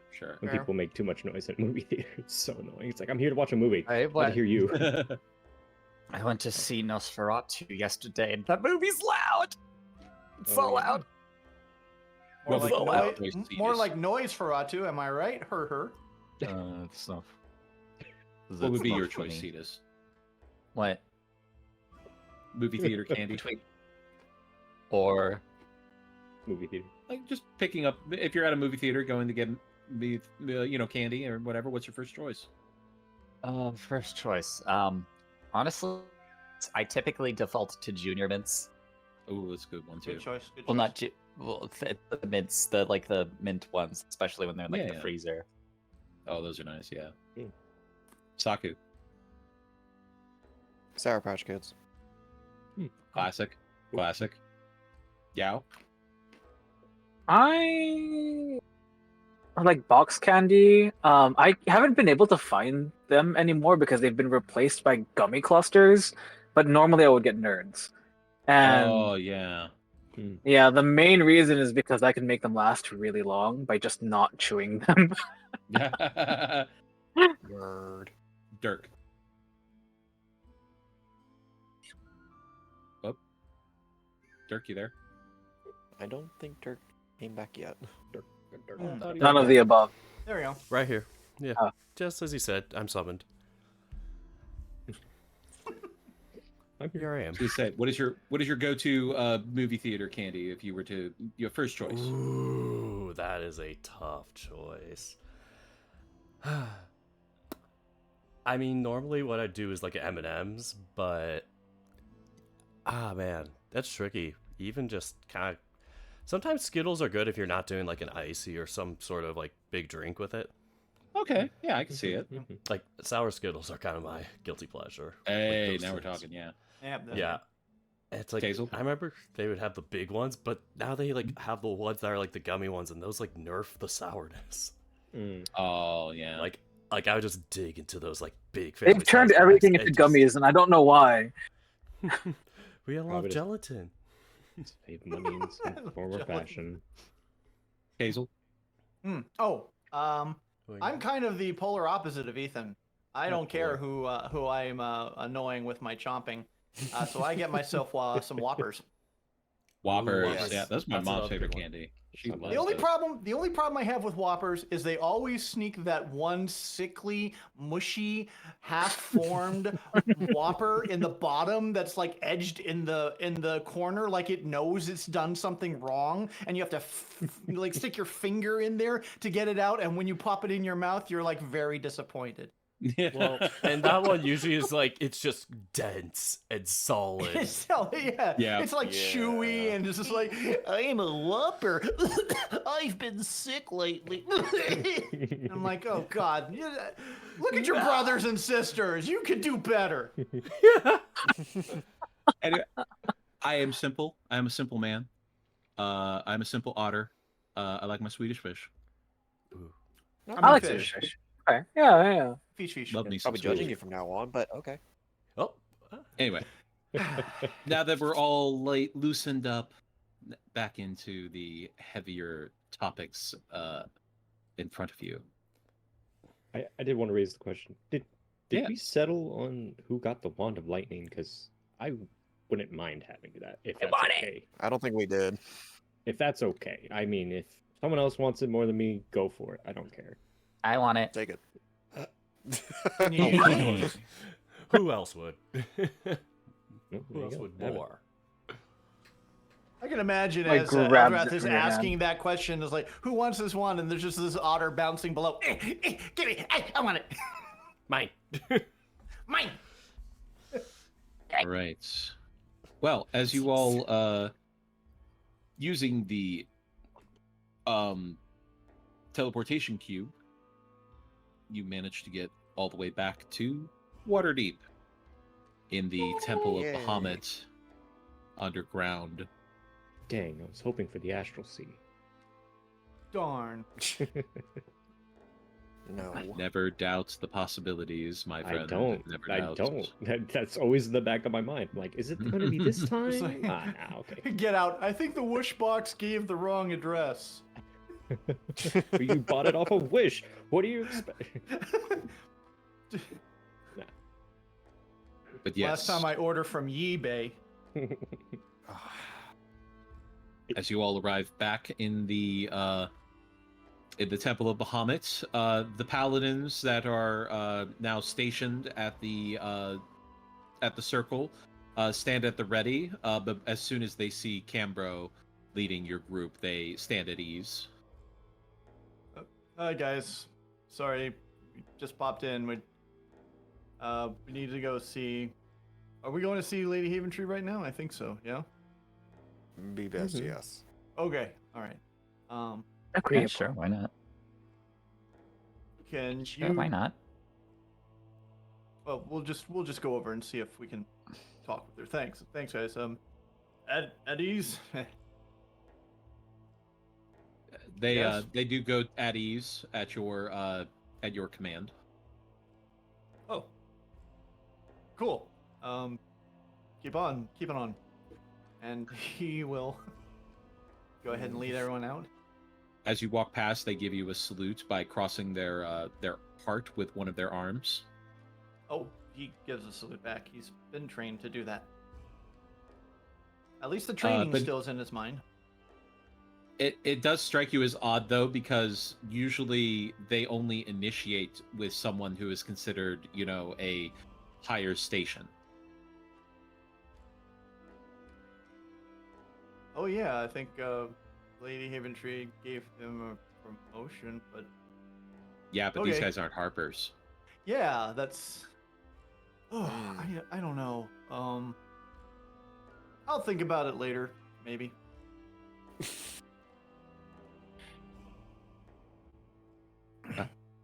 So, you all head to Ulbrinter Manor to speak with Lady Haventree then? Sure, why not? Yes. Let's move. All right. We have info to give. As you go to meet with her, and she warmly greets you, eager to hear the details, as the stewards usher you into the sitting room as she arrives shortly after, already calling for some hot tea to be prepared, because she knows this is going to be good. As So, she sits down and crosses her legs and very calmly looks at you. Well, this should be interesting. yeah. So, first off, I would presume that ZG has not changed back into Master Way at this point. Nope. So there's that in the room. And does Haventree not seem to notice? Roll insight. Yes. I would get in on that, sure. I'm gonna roll insight. You knew about. Wait, no, not intimidation. No, not intimidation. Don't you see?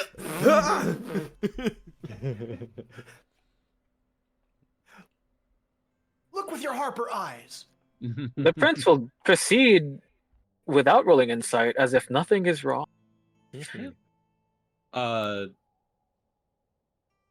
Cam, she's a very difficult person to read. However, Poi, you can recognize somebody who has just been confronted with knowledge that they already knew. So yeah, really, Elia, Lady Elia, dragon, she flew us over, and we were in a big cave with a bunch of huge metallic dragons. Gold, it was bronze, brass, and silver, and his face falls a little bit, and copper. So we kind of introduced ourselves, and he like gestures to Zichi, and we learned a lot about each other. Mostly, yeah, and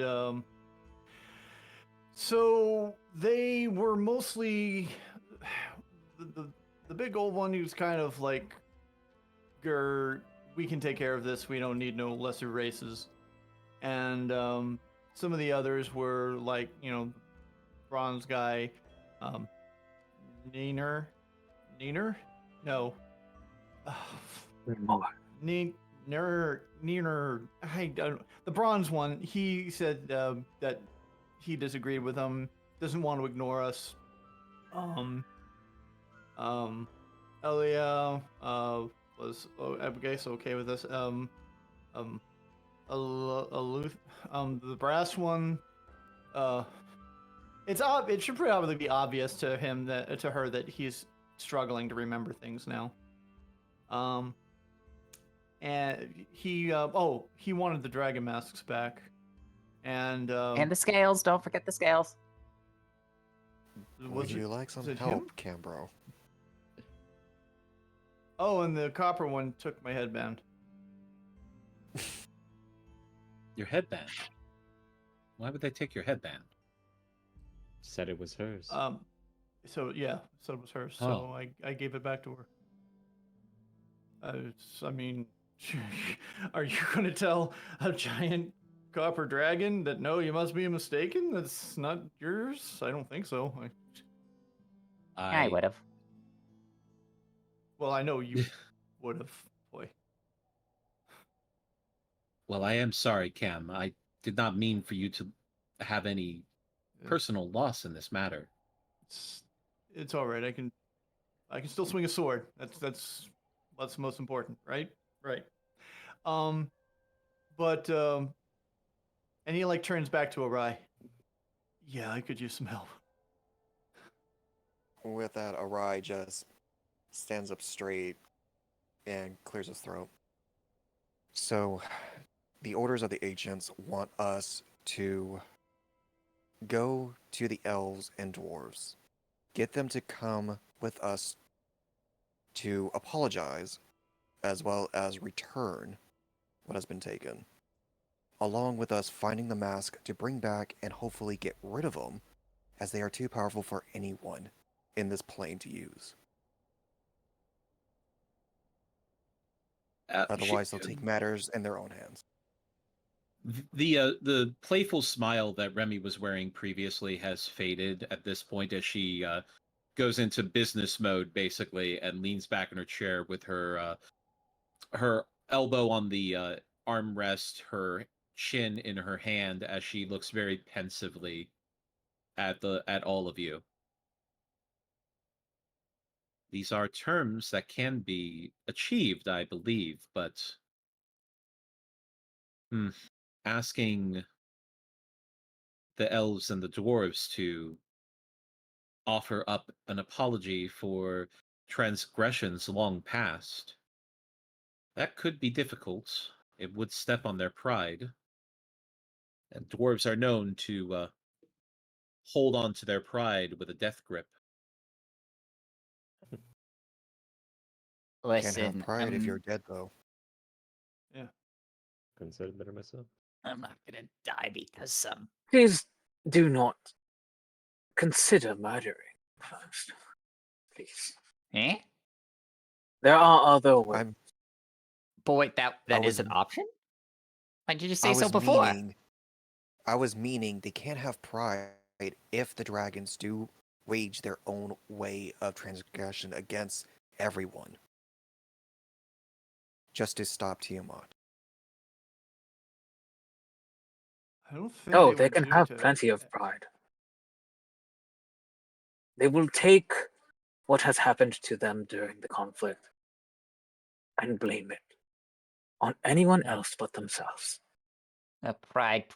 The dragons are too prideful. The dwarves are too prideful. The elves are too prideful. Or are we gonna all die because everyone's too far up their own ass to see that we're going to?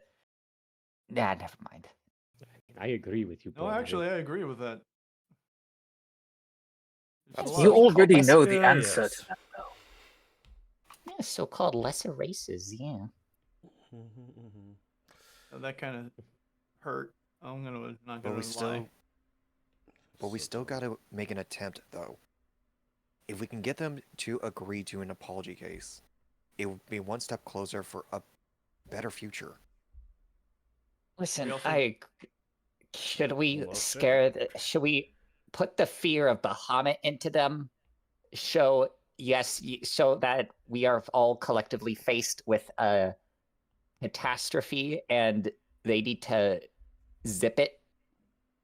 Or maybe we can just say we can, or maybe we don't have to. Maybe we don't need maybe the wounds of the past don't necessarily need to be stitched up. We could just say, let's all why don't we just go, let's all collectively agree to skin this dragon before we kill each other next decade. I think that's Well, I know that's- I know that the king would probably argue against it, but we did help, the elves that were still there in the Misty Forest. We did stop the dragon, and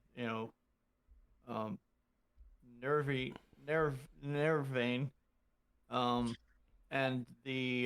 and the cult members that were there. So we've already done stuff for them. yeah, maybe- but did they but I know don't- that?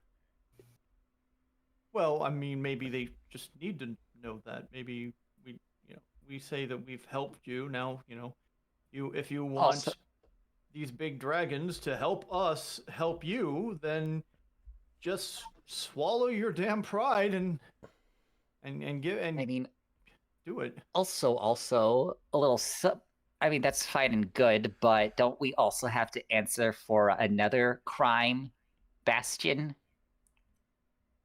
What? I'm not sure they're gonna take too kindly to us. Oh. That was Oh. It was a mistake. However, let me give my advice as a diplomat myself. We can always negotiate. However, ruminating here with no information is pointless. There are things that all people, individually, they have their own concerns, things that matter to them, and we must find that out and utilize it to attain the response that we need. To manipulate them. I understand. Oh, Hmm. now you speak in my language. Persuasion. Canberra looks very Manipulation is a active. strong term. However, you are correct. There are Canberra looks ways very to un- use. Strong but correct. What do you want from me? What, Cam? No, go ahead, please. Okay. There are ways to use our advantage of knowledge of how they function to our benefit.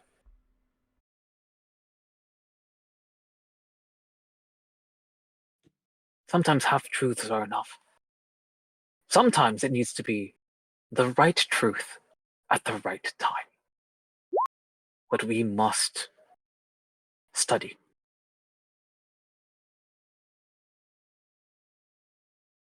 Oh, she is looking. Hello, queen. Do you say that out loud? Just middle conversation. Wow. Just now notice, Remy, or I think you just did. Just gonna slap you on the back of the head. Get together. Oh, Keep slap it.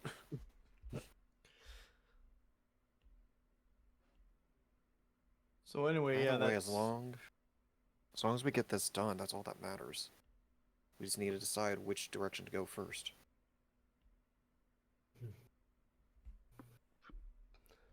I don't think it would be a problem to do what the brass dragon wanted and return all the dragon masks once we got them, because I'm pretty sure. I mean, given what happened, I think it's better if nobody has them, really. Agreed. or you can give it to me. I mean, I don't know, but yeah. We should No. do that. Do you want to flip a coin, see where we go? Elves or dwarves? I believe we have to do all of them. Lady Well, I Haventree, mean- do you have any advice? Knowing our situation now. advice? Oh goodness. Honestly, if you were to approach Melendrock with this proposal, I doubt he would be too happy about it, but he's not without his sense of honor and duty to his people and to his species as a whole. However, Ambassador Braun Anvil, that will be difficult. That is much easier to get blood from a stone than a apology from a dwarf. Not just an apology.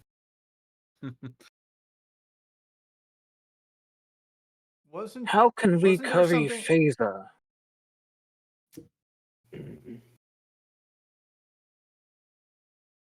Sorry, Cambro. Wasn't there something about in like the book that we had that somebody was controlling the king? I Yes. think I remember. That has been addressed. I believe that was brought up with both the Lords Alliance as well as brought to the attention of the Black Staff. However, the word has been sent out to trusted members of Melendrock's royal party, and we are to see that this will be addressed immediately. However, I will be following up with a few well-placed eyes in the area as she kind of smiles vaguely. Okay. Hmm. Sorry for Information interrupting, is go ahead. everything. I agree, and I wish to know more.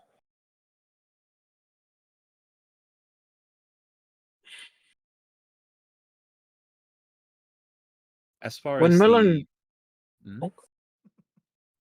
I was to say that when as far as the masks go, that I don't have a concern with releasing those to the ancient dragons. They would be the best, I would believe, to watch over them.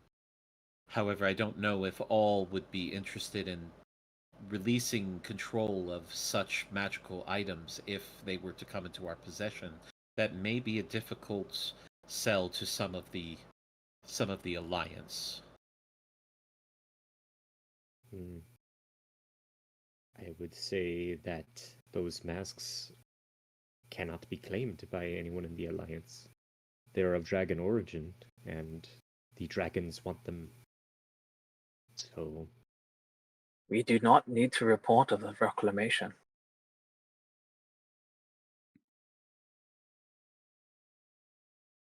the quicker those masks fade from public knowledge and from existence, I would say the better.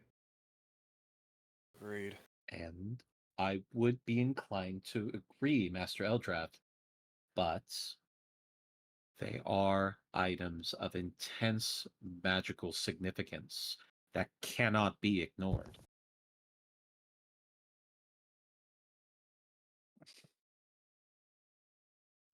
Well, if they're gonna want the help of metallic dragons, then they're gonna have to give it up, really. I mean, that's part of what they said we had to do.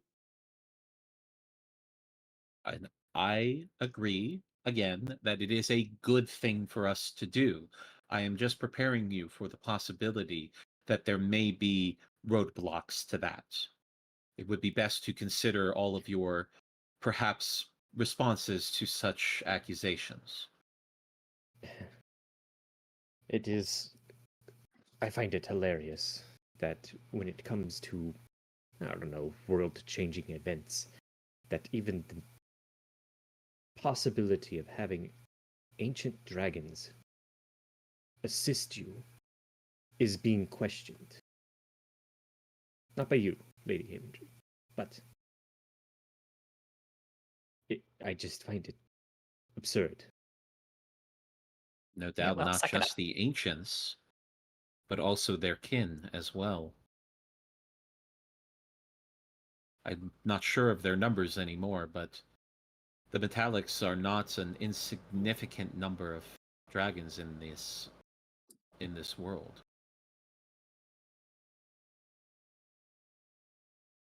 Unfortunately, I guess we have to convince those. I have a lack of a better word, but fools. To see the bigger picture. Well, I would ask you to not judge them too harshly. They do have much to consider. They represent quite a few people, and they must weigh all of that. I have the luxury of not representing any real constituents or anything of that nature. I seek only a balance within all the powers here in Faerun. I have the luxury of a position that requires no approval and no understanding. I need only make the best decisions that I think possible at the time. Currently, I think the best decision is to agree to the matters and the concessions that the Metallics have asked us for, and I would be certain that I will do everything in my power to make sure that we can achieve these goals. It's just a matter of getting everyone else to see the wisdom in that.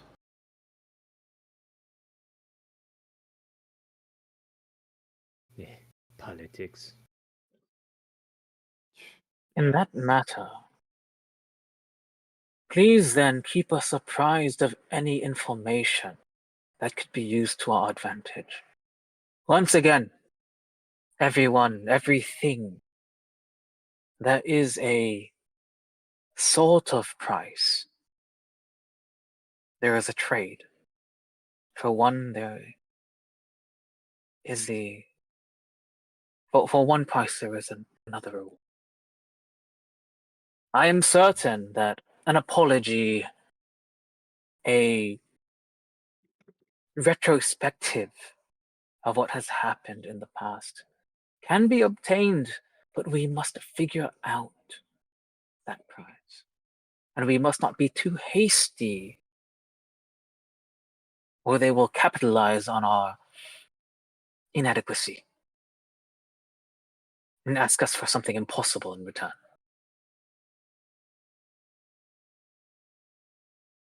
There must be something the elves, the dwarves need. And there must be something as well that those who wish to have the masks can be convinced to let go of them, or to be convinced that they were lost in battle, in combat. After all, their lack of information is our boon as well.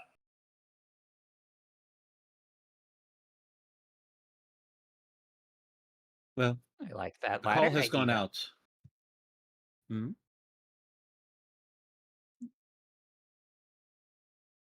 I'm sorry, Well- Master Boy, you were saying? Ooh, master point. Anyways,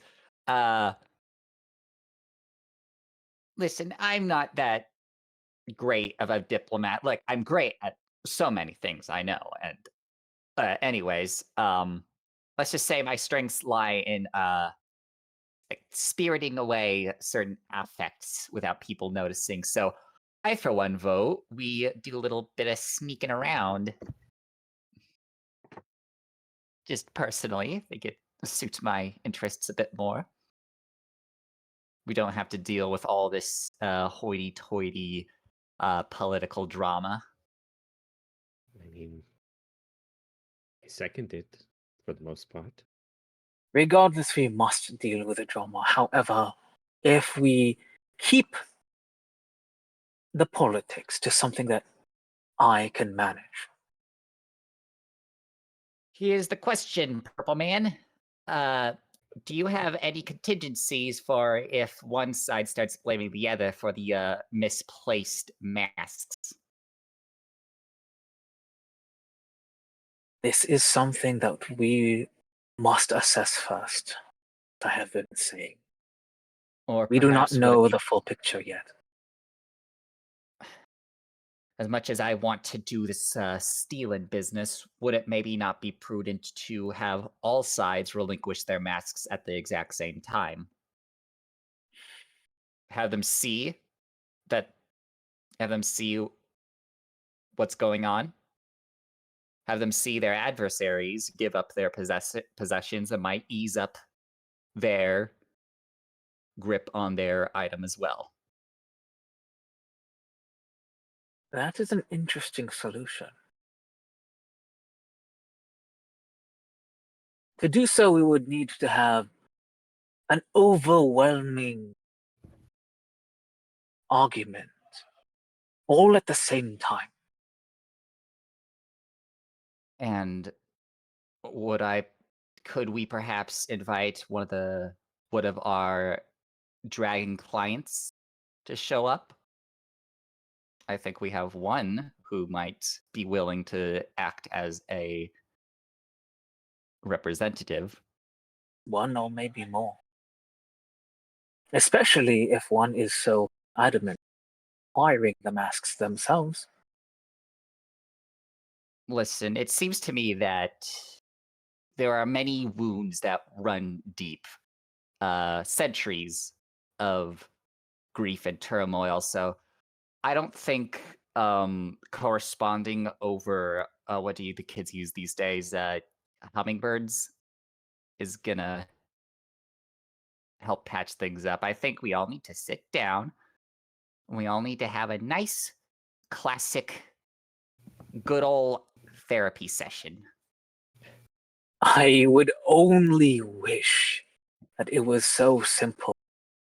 on a political scale.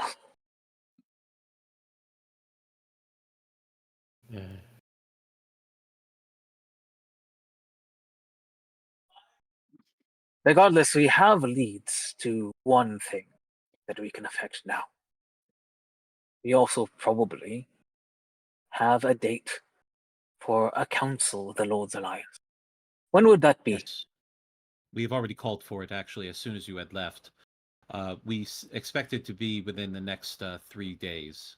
It will take some time for everybody to arrive, but I do believe we shall have a majority of the Lord's Alliance as well as representatives from the other factions. Hmm. Do you And happen we- to know if...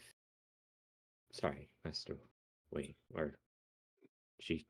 I'm just gonna call you Wei for now. You may use any name. Purple guy. Hello? Hello? Hello? Oh my god! Hello. We went there. God No. damn We it. did. Sorry, off track. Would you happen to know if within those 3 days, if the Black Staff is available to speak to? I spoke with her briefly, not too long ago. I understand that she has much on her schedule currently, but she has cleared up quite a bit of it to deal with her apprentice issue. I just wish for a day. Not even a full day, just if she can spare the time. I can make the request, but I don't have much in the way of pull with the Black Staff. She does not serve under me, so however, she does work with us quite well. So I will see if perhaps we can arrange something. Speaking of her apprentice issue, that apprentice might have information regarding Yes. King Mandrel. I wish to have young Pearl be present at the council meeting so that she may be able to provide more insight into the matters of the Eldrath Veluthra and what exactly their role was with the Cult of the Dragon.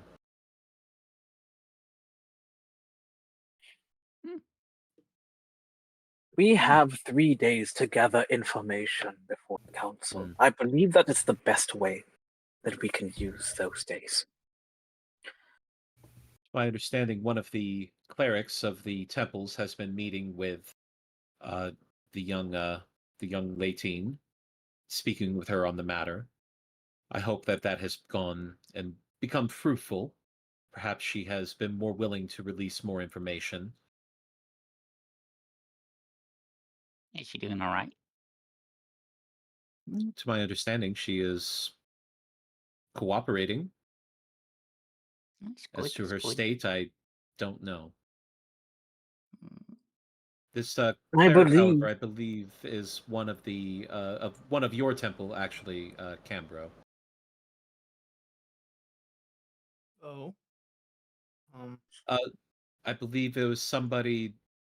It was a very odd name. Nook? Knock. Knock, that was it, yes.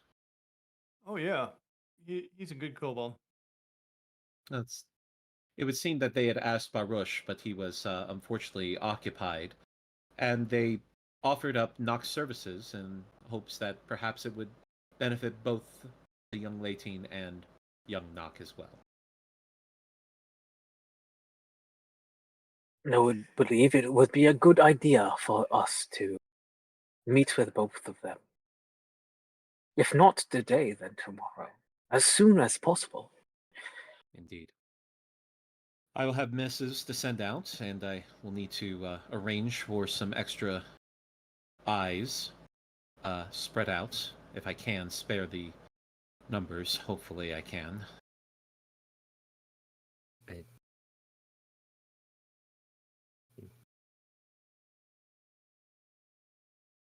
Right. In the meantime, Thank you. I will make what arrangements I can. do be in touch if there's any developments, but be ready to receive a missive for the council. Once we have knowledge of the time and date, we will want to convene as soon as possible. Indeed. Is there anything else that you would like to know about our meeting with the ancients? By the way, they have spoken very highly of your organization. She beams at that, actually. That is good to know. It was always my hope that we would be able to show that there are those amongst us who wish to see something greater, that we would want to become something more than just what we are now. We have much room to grow. I understand that. And I would hope that the Harpers are able to be along every step of that path. It's good to Always know that the admirable goals. Well, it is good to know that the ancients find our work to be, well, satisfactory, I would hope. They seemed impressed.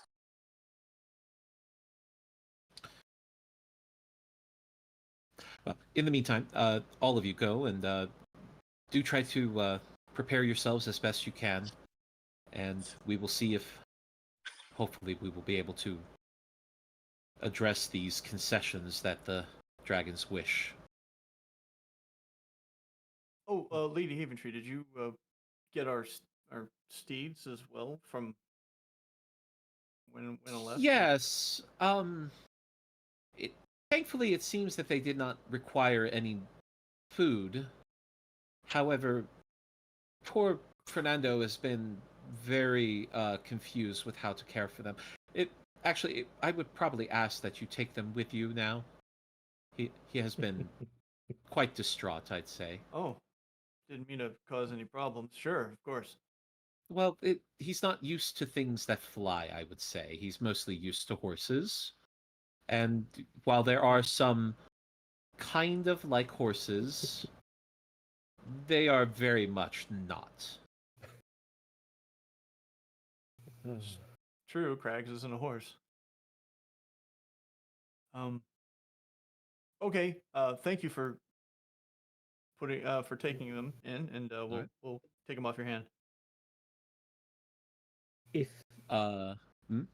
if you do need some hands on deck, because you were saying before that you may not have enough pairs of eyes, I am part of the Harpers, as you know, because you gave it to me.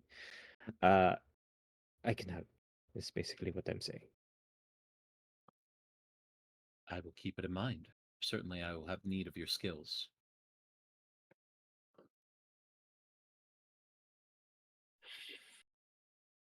As you all are, as she escorts you all out to the stables. Yeah. Everybody ready for these? Let's do it. Yeah. Let's go. Come on. I Come want on. to see it. All right.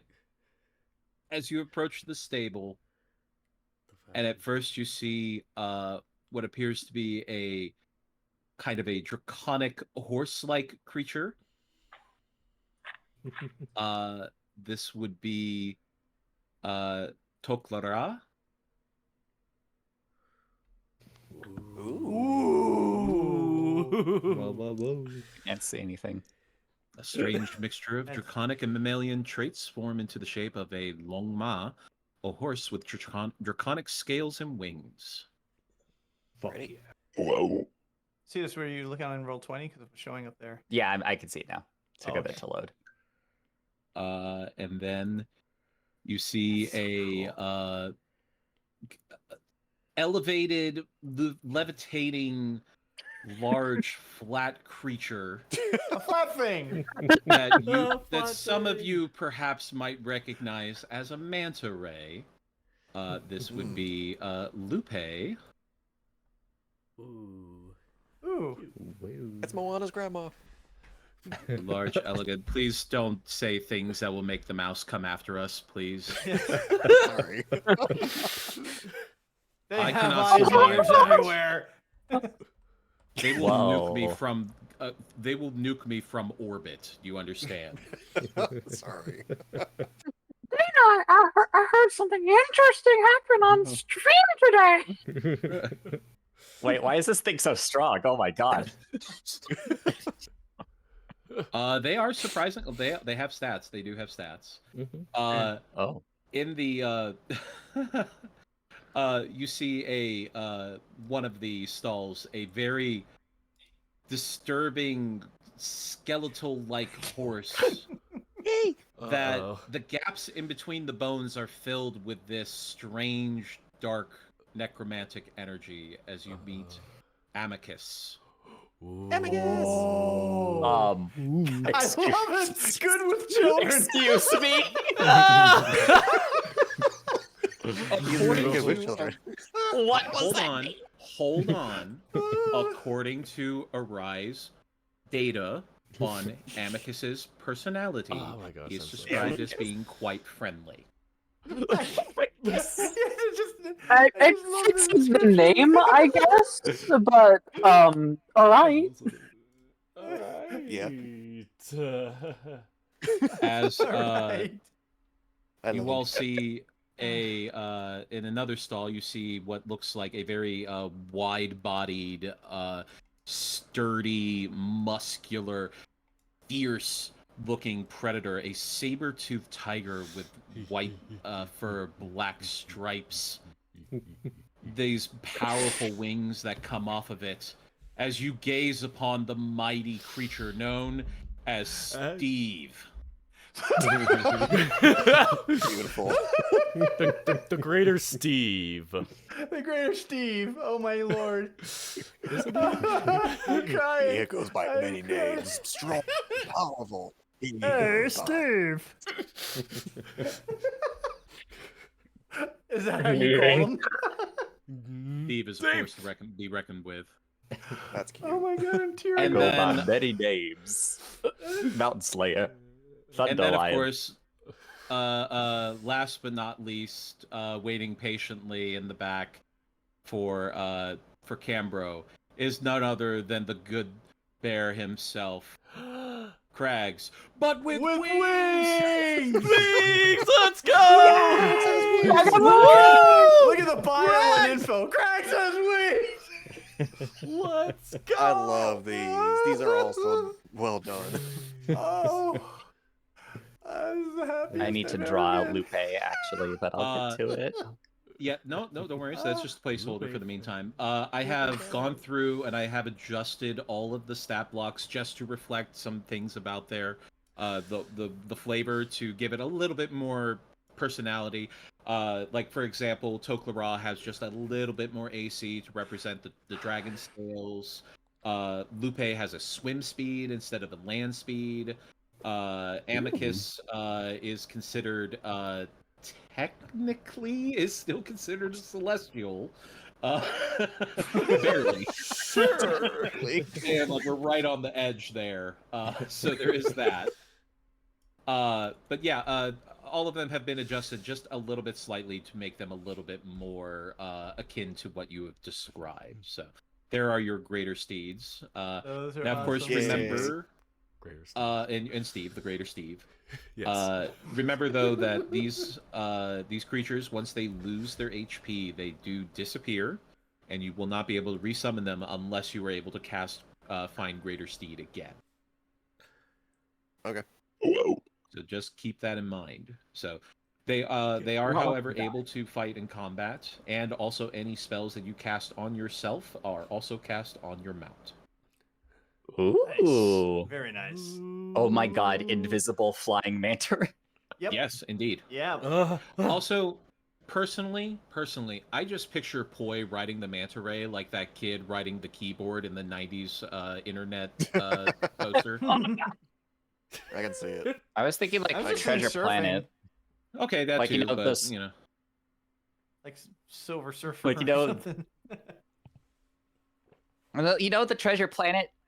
You know what I'm talking about? No, we I do. love Treasure Planet. It's great. We know what you meant. They made Did a not play. get the appreciation that it deserved. Yeah, Definitely. that's actually a fascinating history behind that movie. And then it bombed. unfortunate.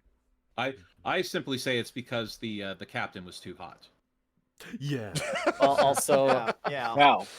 The captain was too hot, and that is just hands Wait, down. which That was a kiss of death. So which one? The guy who died I'm in a not an- black hole, or I'm not answering any more questions. Anyway, Move it along, move along. Move on, move on. but yes, you retrieve your mounts, and they have been well cared for by Fernando, who a poor human who just looks really at his wits' end. He has no idea how to care for any of your creatures. He looks traumatized. He does. He really does. And like, it's one thing when it's like, oh, how do you oh, I can brush a saber-toothed tiger. Is that something that I can do? Is that a bad idea? Is that a good idea? And then it's, go to brush the scales on Tok'Lara, and it's like, do you go with or against? Do you go under? And then if you touch Amicus, you just have a lot of like really dark thoughts that just kind of go through you as the necromantic energy washes over your body, and you start contemplating the existence and what it means to be mortal in this world filled with gods and things that can It's like outlive you you get me. beyond. What is happening? I know I have different thoughts when I want to I touch just- Amicus. What? What? What? What? In You joke. touched And the emergency brake has been Indigestion. pulled on the conversation. Yeah. As such, none of them have any like real like game breaking changes to them, so you don't worry about them being too OP or anything like that. Mostly they are considered as such your mounts, but they do all have the ability to attack. Some more than others. A couple of them will have multi attack, some of them don't. But that's just the price you pay for what you get. But Okay. with those returned to you, and subsequently 3 days until the council is likely to meet, what are we going to do with that time to help prepare? Oh my god, so many things to do. Information. Information time. I Yeah, bet. it'd be a good idea to get more involved. I will say that with the help of Remy, it is possible to get a meeting with Vajra. However, she is not able to schedule multiple meetings. If she is going to meet with you, she's going to meet with only once, and whoever is available is available.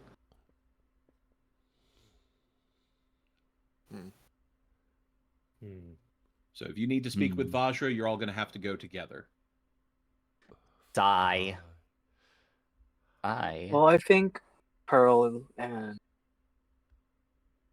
Knock are probably the safest things to go and see so far.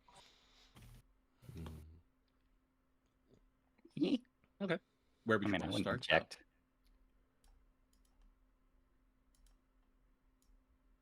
What do you mean? Where would you want to start? Well, who would you want to start with? Oh, okay. They're not in the same area. They had said that Nock had been meeting with Pearl, but not that they had been staying with them or anything like that. They had just been meeting with them and speaking with them. We could go back to the temple and just speak with Nock, probably, as a starting point. Yeah, and kind of query him on doing anything that they Pearl might want to. Might have been telling Knock in confidence that might help us. So Plus, there's something that Cambro wanted to talk to everybody about. So after we met with Nock, while we're still there, before we go off on our adventure or information hunting, just a quick thing from Cambro. okay, I agree with this. I have nothing against this whatsoever. So I guess we'll be Sure. probably walking our mounts down the street, or in some cases choice. gliding down gonna the street. I will say Why? this: Waterdeep is a city of mysteries and magic. It would not be really that egregious if you flew your mounts. You might cause a bit of a stir if you were to suddenly, like, land in the middle of a market square, perhaps. But flying above is not an uncommon view. You know what? Waterdeep's gonna have to get used to seeing us with these guys. I say we take to the air and Right on. And I'm doing it regardless. Fucking fly manta ray, I'm doing that. he cracks his wings. Skeletal horse. And Yay! to that point, Poi, you have the Slippers of Spider Climb, correct? So you are able to adhere yourself to the manta ray. Upside down. Let's go, Steve. Yes. Just don't tell him to land while you're on his stomach. Uh-oh. Sorry, I just heard the Static Shock theme song running through my head for a second. Oh no. Oh, Just thank that you for that immediately memory was now. came to mind is just like that same kind of on the manhole kind of flying around thing. Anyway, yeah, so if you want to fly to now if you're flying to strings and things, that does draw a lot of attention, just so you know. What are they gonna do about?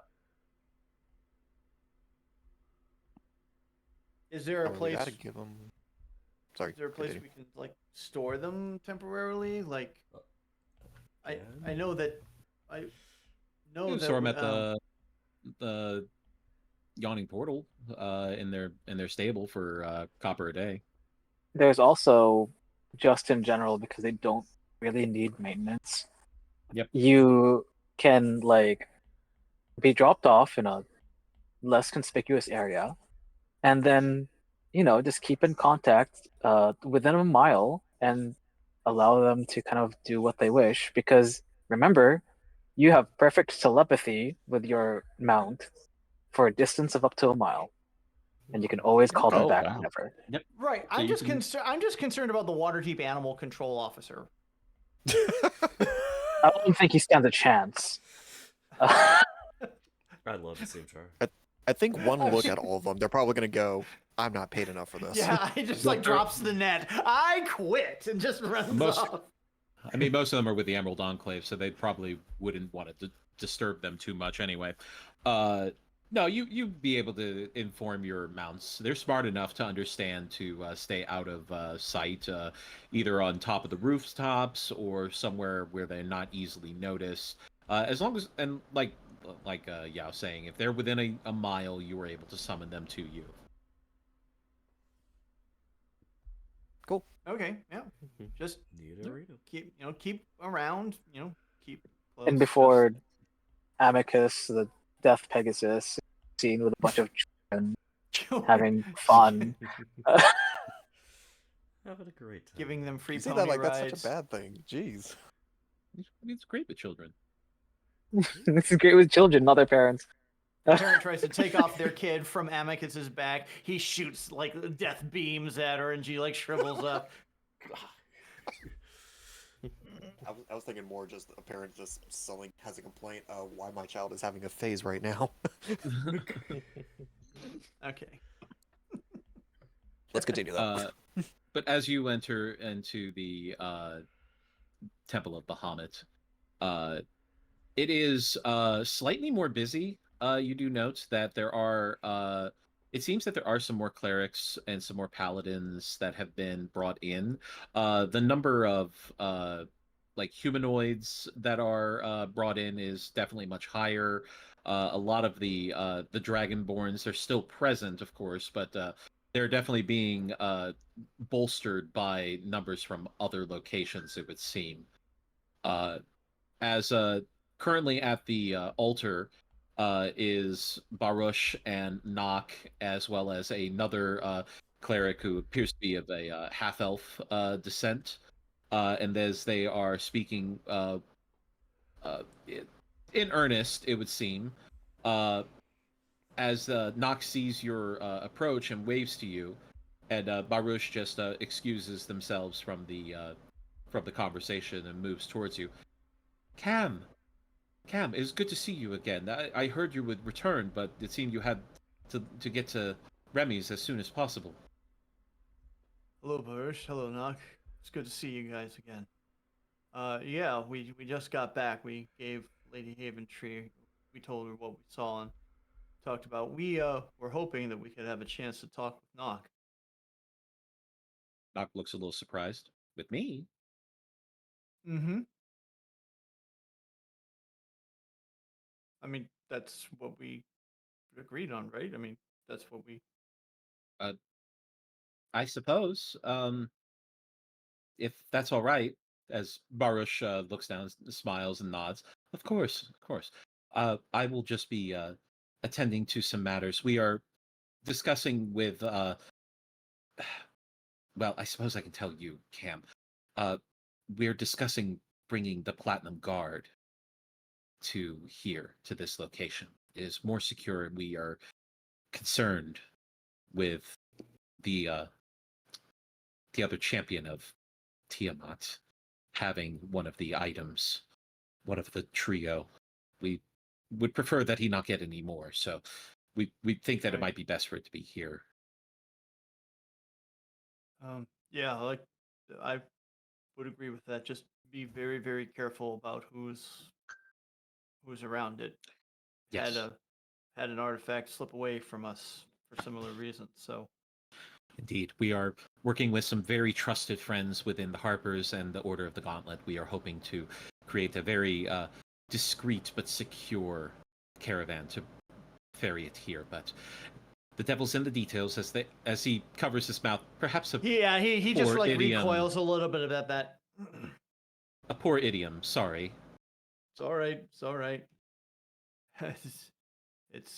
He's gone, so that's good.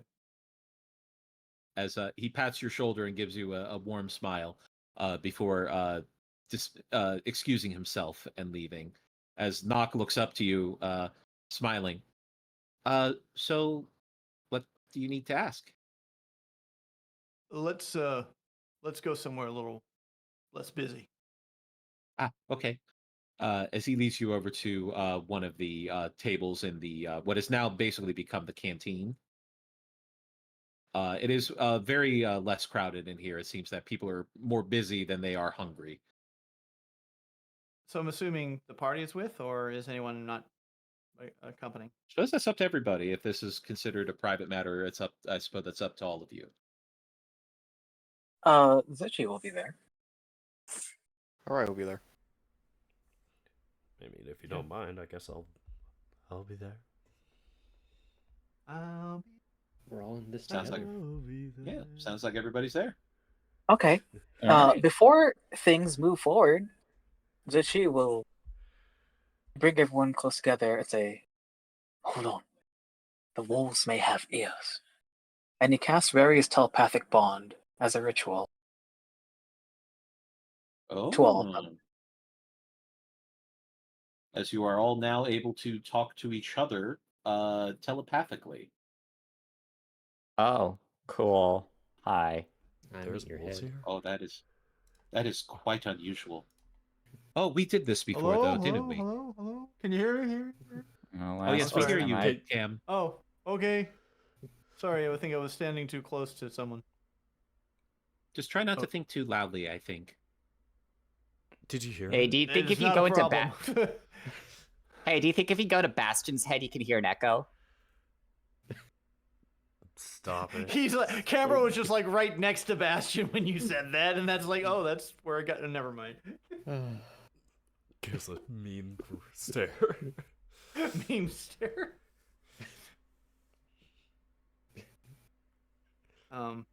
Canberra was like trying to think on what was being discussed from earlier, but he just shakes his head and just like gestures. Oh, by the way, this was Master Wei, but this is now Prince Z. Prince Zichi, Yes. please be careful about losing my name. I trust you all, which is why I give you my given name. But normally in court, I go by Yushin. Yushin? Yoshin, sorry. Yoshin. Yoshin. Lotion? Yo, shit. Why do there have to be so many names? All Yeah, I'm just culture uses names fluid. Okay. In any case, there is important matters for us to discuss with you. Sure. If it's about the champion of Bahamut, I haven't found anything just yet. I'm still hoping that I'll find some sign from Bahamut. I don't like sitting around waiting. No, it's not that. No. It has to do with Pearl. Girl. Oh, the 18 girl. Mm-hmm. She's very nice. Yeah, how's she doing? They treat her He well. he kind of tilts his head to the side and kind of scratches at his chin. She is, I think, lost would be a good way to describe it. She Boy doesn't know froze his what brow. her direction is supposed to be now.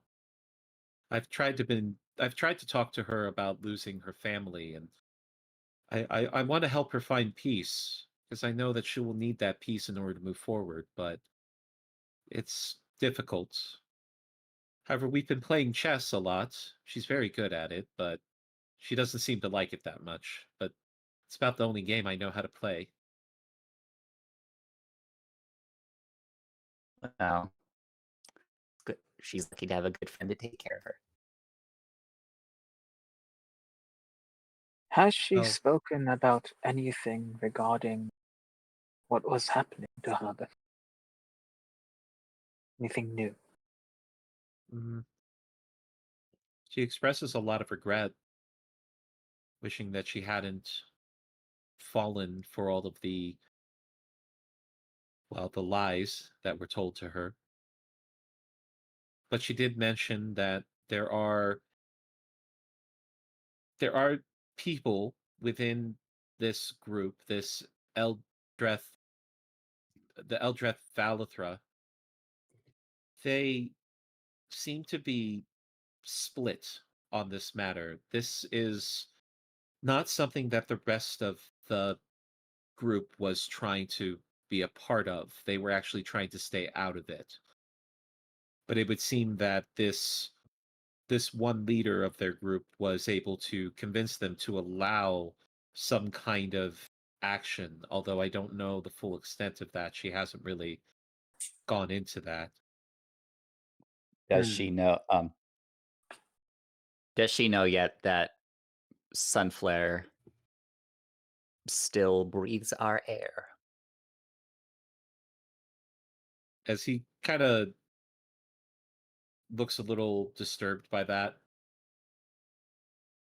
I don't know. I I I wasn't aware, but she hasn't mentioned it. Mm. Well, From what she's told me well, about him, he was a very bad man. yeah. Maybe we shouldn't get into it right now. I'll tell her when the time comes.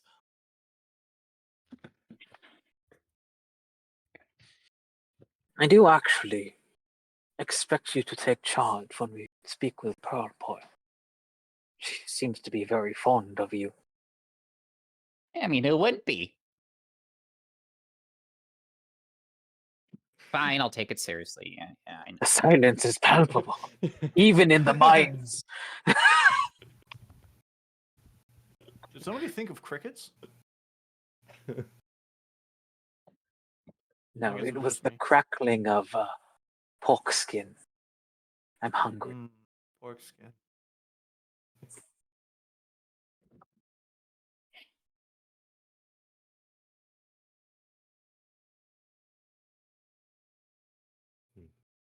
At any rate, the one thing that I have come to understand from talking with Pearl is that this this person he basically put a lot on the line for this action. This was something big for him. I don't really understand the full context, maybe, of what was at stake. I think I might be too far removed from it all to understand, really. But it seems that what he was trying to do was going to be very high risk, high reward. Hmm. So he used a lot of resources and was possibly thwarted. We do not know. It seems However, that I have way. come across information of someone who might know. Ara, your teacher is currently on the Koa. Is she not? That's what we've been told, yeah.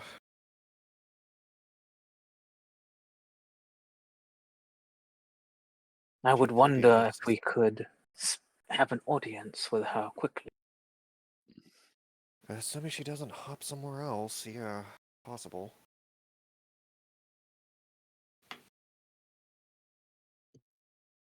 Well, that would require a lot of magic. And I believe it would be easier for us to use our legs and our mouths to talk with Pearl first.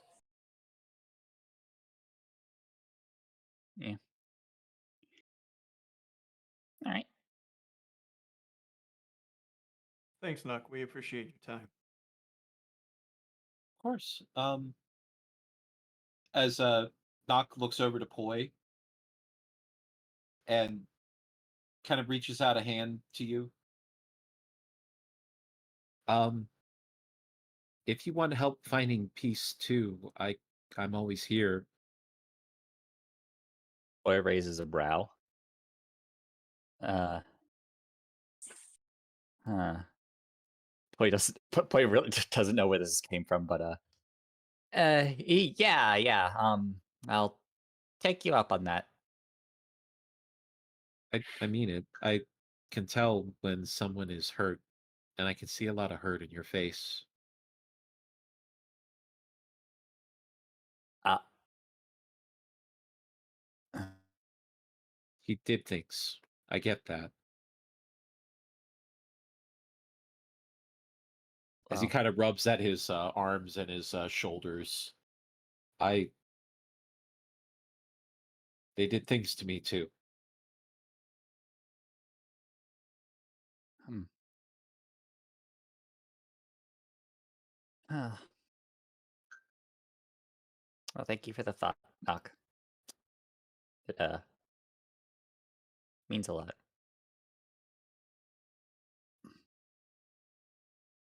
So, are we going?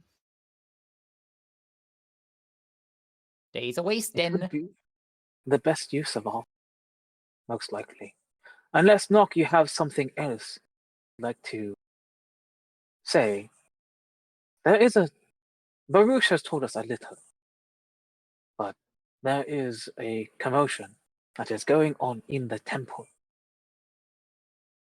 Do you have any Yes. insight? Well, there's the three artifacts, the part of the trio that belonged to the champion of Bahamut long ago during the Dragon Wars. Those were there's the platinum chain, the platinum guard, and then the platinum hammer. And they're bringing the platinum guard up to here. They think it will be safer here. But he looks at Cam. Somebody else has the hammer right now. Cambro nods. Champion of Tiamat, apparently. The one who... yeah. He's the one who led the attack on Trollbark.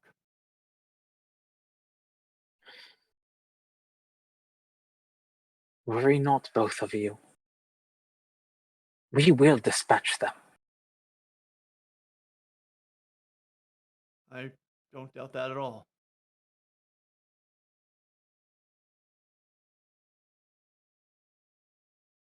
But There must be Well, justice.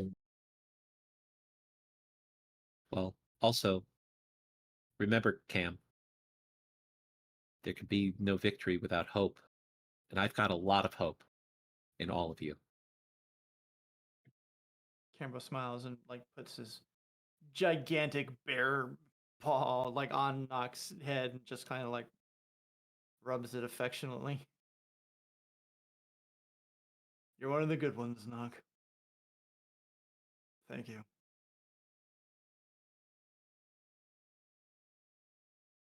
I need to go and make tea for all the other clerics. It is about that time. Of course.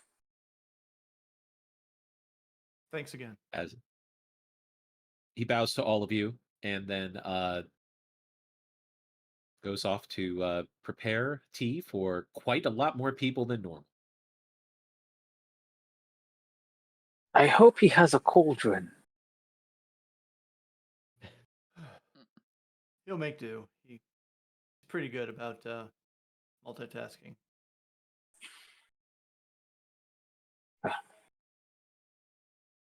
All right. We can speak with Paul. If you would like to speak with Baruch, we can use the same trick. I don't know if we need to. Do we need to speak to Baruch? He's kind of busy. I don't remember This is true. His name being brought up when we were talking with Lady Haventree. I just don't want to take him away from. You got to understand, the Platinum Guard is a really big deal, and I don't want to distract him. We'll take your word for it. I have no in these lands.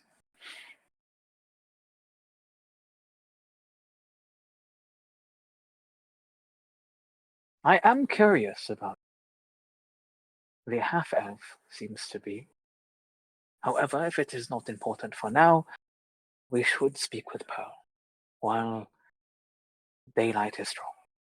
Dana, I have a question. Yes. Did Cambro recognize the half-elf cleric? You did. Cambro just kind of like puts his hand behind his neck a little bit, and because we're still in the telepathic bond, he says, "He's his name is Tenebrix Willowcrest. He's he was a cleric who recruited me from the farm." Oh, Yeah. then I suppose you are on good terms. I would like to think so. I haven't seen him in a while. He's been busy, but yeah, I didn't want to. I didn't want to, upset the apple cart here. He's really busy. Everyone's busy, but yeah. If you know him, then we have time. If we do have to speak with him at some point.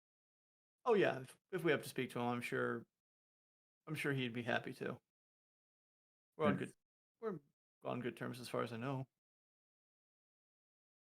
Then let us speak with Pearl. I believe that will Okay. be useful to Impotent?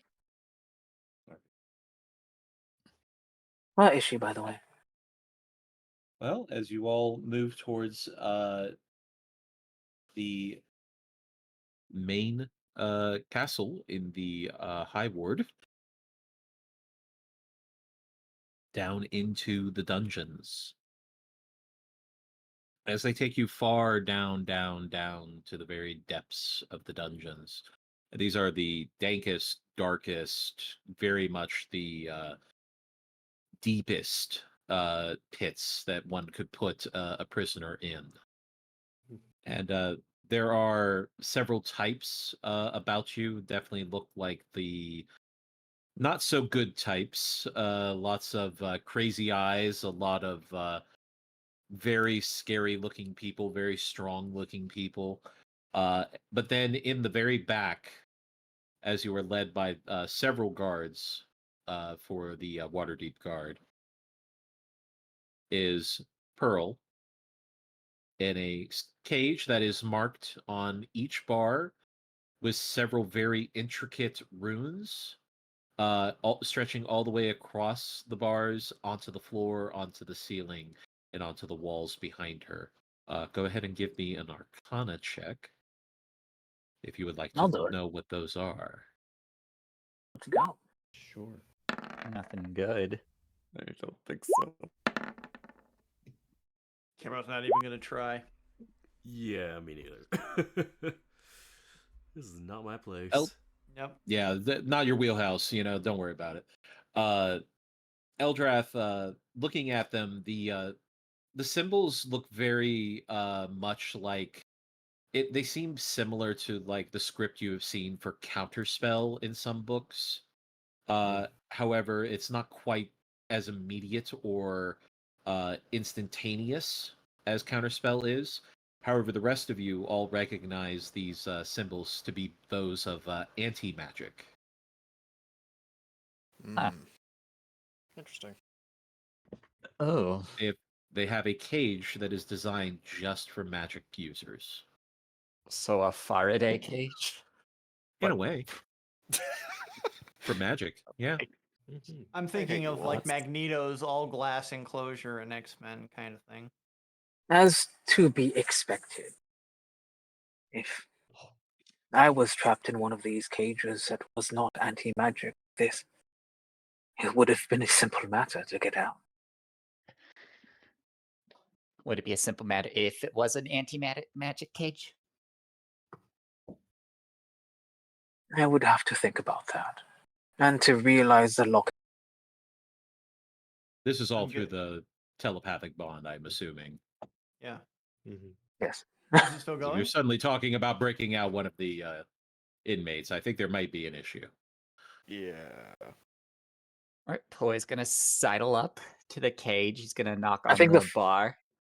I think the really funny thing though is technically Nock is still part of it.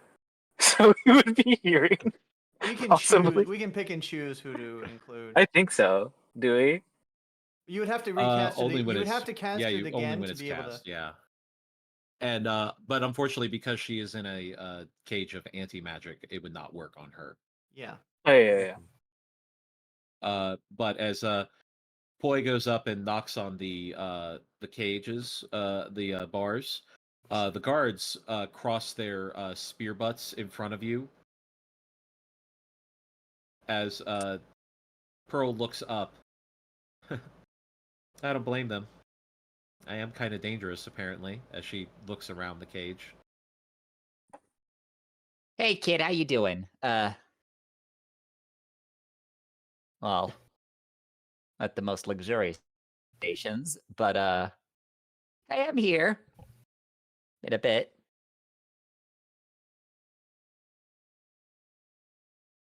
Boy hears in his mind. Very smooth. I'd like to see you do better. Zombie breath. It's been a very rough couple of days, I'd say. I've had a lot to think about. There's been this kobold cleric that's been coming by. He's real nice. Knock. Oh yeah, I Yeah. met him before. He's a little donut, that one. It's like someone made him out of a river of chocolate or something. Well, he's really bad at chess, but I think it's the only game he knows how to play. It'll be easy on him. I'd give anything to play a game of Whiskers.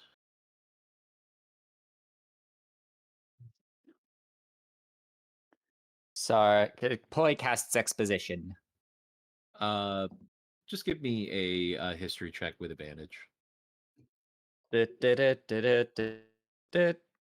History, history. It is a mystery what is in our history. So Whiskers is a very much a Latine game, mostly played by sailors. Basically, it's played with a deck of cards, and you are to create sequences and sets, much akin to like gin rummy. And then you would take a point, which were measured as tally marks, often called whiskers, hence the name Whiskers. What? So it's a card game. Okay, why are I you saw a telling me that? discontinuity here. Because Poi wanted to cast exposition about our situation, girl, and then Yeah, he that's. I got think we Oh, learned I'm got our sorry. wires learned crossed a about little whiskers. bit here. Yeah. Yeah, it's like, wait, what? What is this? I thought I heard something completely different. I'm sorry. It's fine. It was still entertaining just to listen. Yep. The sorry, my boyfriend was over this weekend. I did not sleep very much. Oh my. No, we ended up talking way too much. Fucking get us together. We're a bunch of chatty Cathys, I swear to God. Anyway, sorry. No, going over the details of everything that has occurred, I guess, is the all-important question is there anything you're going to omit? Anything you're not going to tell her? I'm gonna like keep the Sunflare thing for last. But like the rest is fair game. I'm gonna tell her all about dragons, all about everything. Mm-hmm. Also tell her about the cool. I guess also tell her about the graveyard. Also Lupe. Fill her in on that too. Okay. As she listens eagerly, the first time you've seen a little bit of life come to her eyes. It seems she enjoys hearing stories from you at this point. Something to really brighten up her day. As she is hanging on your words and gets to a point in the when you talk about what brought her here, basically, she just kind of leans back on the cot. Wow, that's you've been very busy. Are you gonna get any time to like relax at all? That's a good point. I don't know. When we're not going to die. Sichi says it through the mind link. Well, we're not going to die, preferably. But given the state of things, it looks like we're a little ahead on that account. Yeah. Well, sounds like you're going to be called in front of a lot of people to explain a lot of things. I know, terrible. Terrifying. For them, I mean.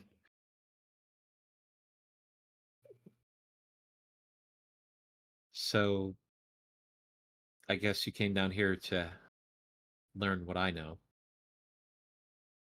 More or less. And, just wanted to see you too. She smiles at that. Hope it's a good excuse as any. At least they're not mistreating you, I hope. At least you have Knock. No, just a lot of nasty looks. But Knock's very kind.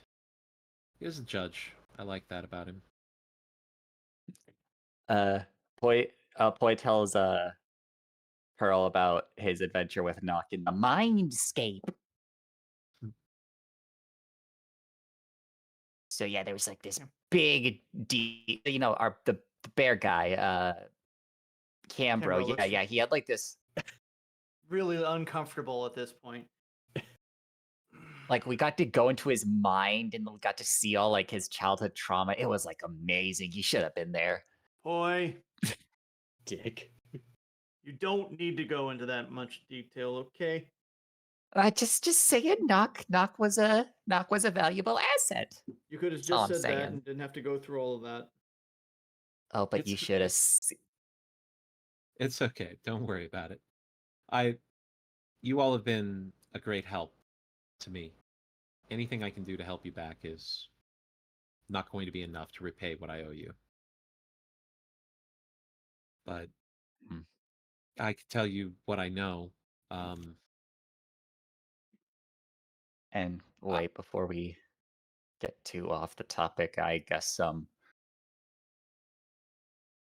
well, there's thing of interest to you that I'm frankly surprised they haven't let you in on. As it turns out, the Sunflare we killed. Well, I'm not really sure the mechanics of it, but he's still out there.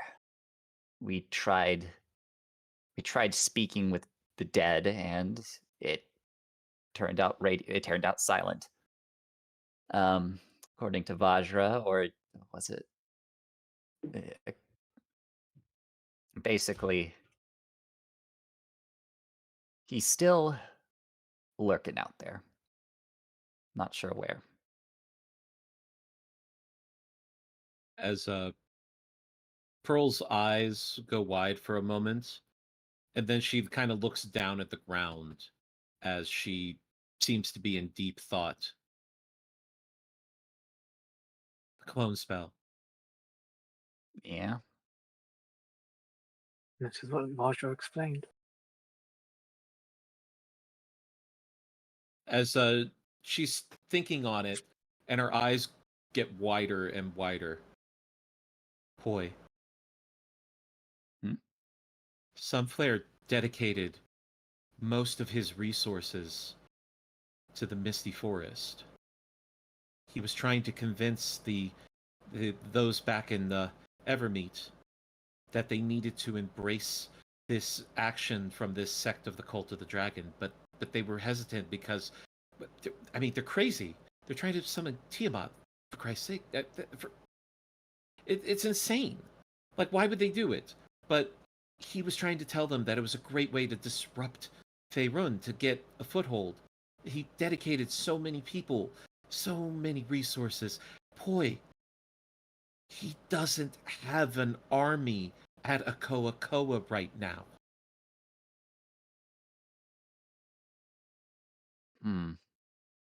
That is true. If he's a creature of habit, just as he should be, then that means that he left the repurposed body, the replacement. It must be in Akoa.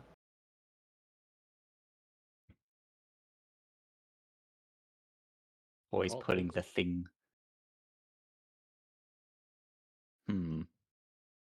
That's It'll take Eh. months to get anybody back to the island. He's alienated himself. He will not be able to leave, and he will not be able to reinforce himself.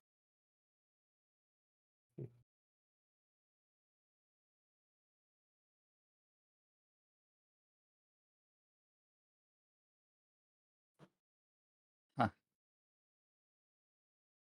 Damn.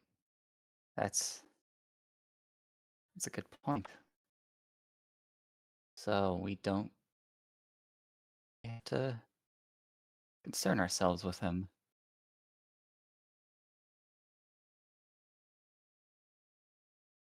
Do you know the state of Akoa at this moment?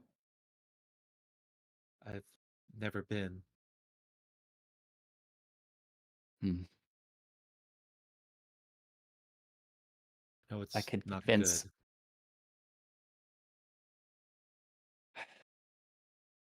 I'll see if I can get. Well, the opportunity's presented itself, and I think Lady Haventree would be more than willing to sortie a minor dispatch now that. But I mean, I thought you'd be taking this news a little harsher, but this might turn out a lot better. I So, like her optimism.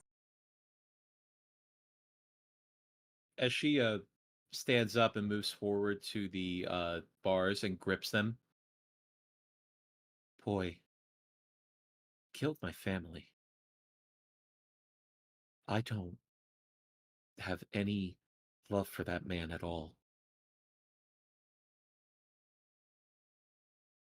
But I recognize what I have been taught while not for the right reasons, now I can use them against him. I'm telling you, I want him dead. More than anybody on this world. But as she tears up a little bit and turns her head to the side, I don't know if that will give me the peace that I need. But I know it will give a lot of people some comfort. That's good enough for me.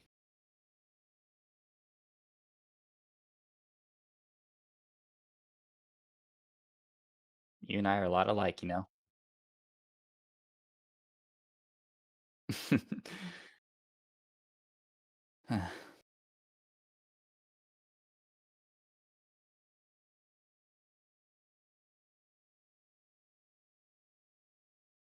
Just All right. do me a favor. Yeah. When you stand before him, let him know it was me. I want to know Voice. the terror in his eyes when you tell him that he has been betrayed twice by our people. Voice smiles. Oh, that'd be good. That'd be good. I'll try not to disappoint. I have a knack for getting under. And what can I say?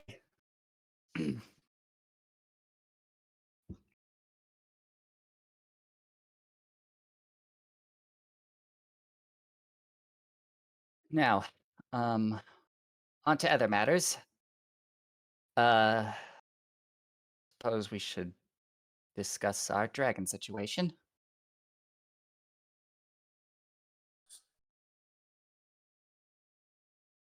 Well, I can tell you right now, with the elf problems, I told them of the ones who were, well, aligned that I knew of. And they were informed and sent out missives to my understanding, but I don't know where that's gone. It's been, I don't know, it's what, almost 2 weeks?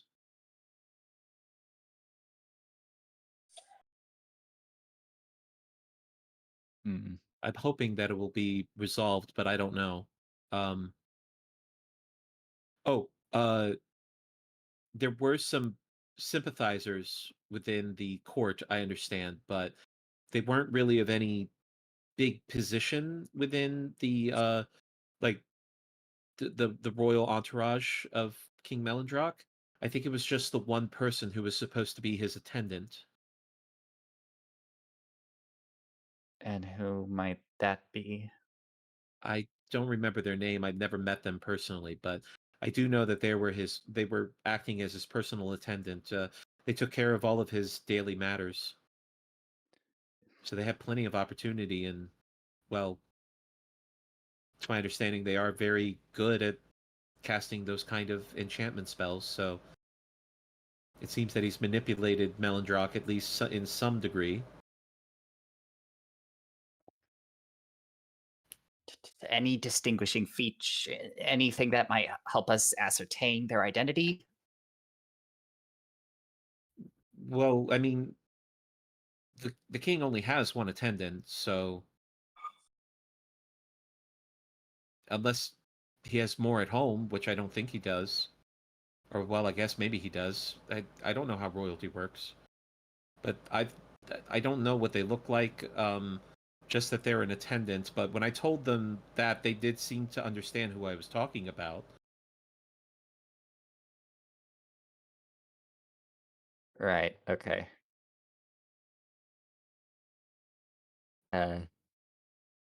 Poi relays this to the rest of everyone in his mind. I mean, they're there. They can I hear. think we're there, yeah. Oh.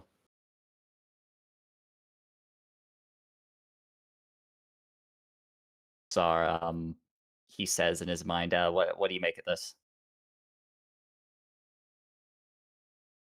Hmm. I think You Lady can Hazeltree follow up. said that she was working on this, what didn't she? She I did. believe so.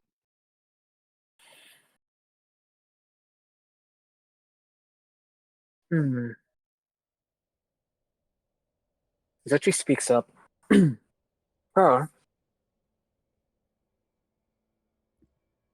would you happen to know anything about what type of spell or enchantment must be used to manipulate the king?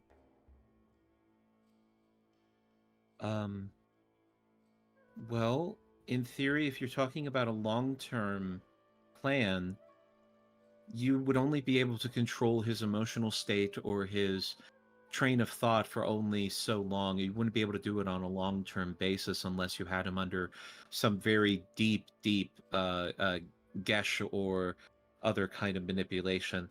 No, from what I have understood, it seems to be some kind of memory modification. It seems that they have adjusted things that have happened to them within the time frame to allow them to alter his memory, to remove any data or information regarding, well, what has occurred. Are there countermeasures? Um, well, spells that prevent one from enchantment magic, I suppose. Items that might do so. Um, Once people are aware of that kind of magic being on them, it can be reversed. Usually that's done by a cleric, somebody who has the ability to do the greater restoration ritual. So if they're able Hmm. to do that, then they're able to restore those memories that have been suppressed. But protecting against it would have to be some more long-term kind of thing. Does does that help? It does. You are very well learned. I see you have been taught very well. There may be a cleric over at our temple that might be able to do that. That is talked about. Good. If there's some clerics that are available that would be able to do that, then yeah, that could be done. Um, there's also the possibility that if the magic is modifying a memory is a very powerful magical spell, but if one was able to dispel magic of that power, there's a possibility it might work, but I think there's a chance that you might lose those memories. I wouldn't recommend that. I would go with the cleric. It'll be expensive though. I understand they have to use diamonds for it. In a Is situation it like any this, I don't think spell? we would spare any expense. I am thinking. The reason I ask, the reason why I push for this, is because if any of those memories help shed light upon the king's situation, gives him clarity, and gives us credence, gives us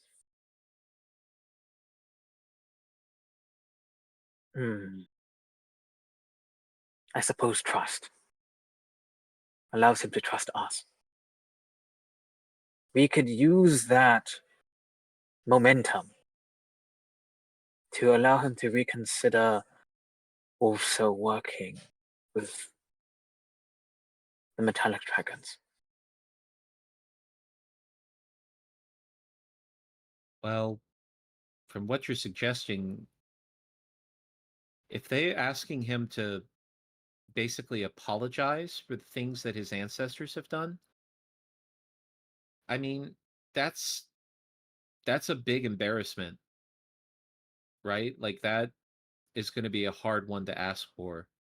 But if you maybe were able to help, then maybe they'd go over better. But I mean, I don't really know much about politics. I'm too much of a bookworm. You are correct, however. There's always a way to sweeten. We just need to know what it is. Well, for sure, if you can find some clerics who are able to do that, and Melendrock is willing to undergo that treatment, then it is entirely possible that they could regain the memories that they have lost. But, I mean, is that going to be a good idea? It does seem like they do involve his estranged son.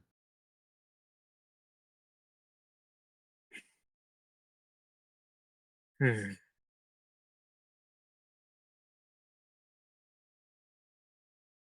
It is unclear. I don't envy you all having to make these decisions. I just honestly, I just want to go back to my books and my studies, but even that doesn't seem like it's a possibility anymore.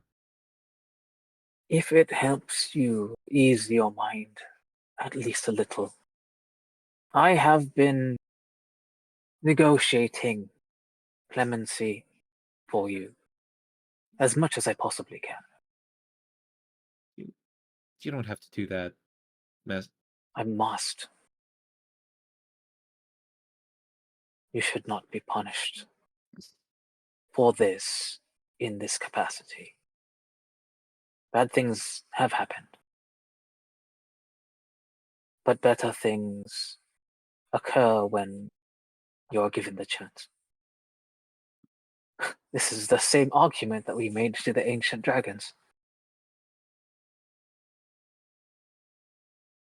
I gotta say, it's pretty compelling.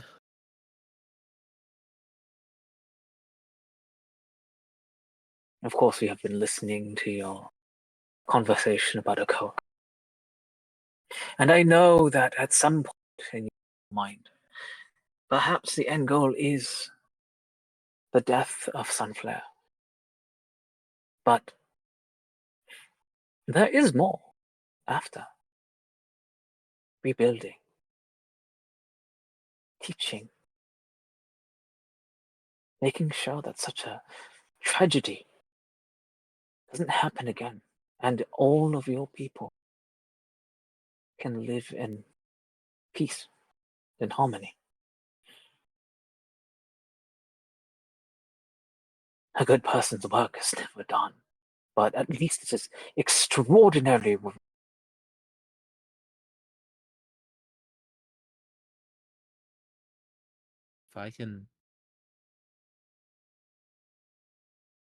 If I can help rebuild Okoa,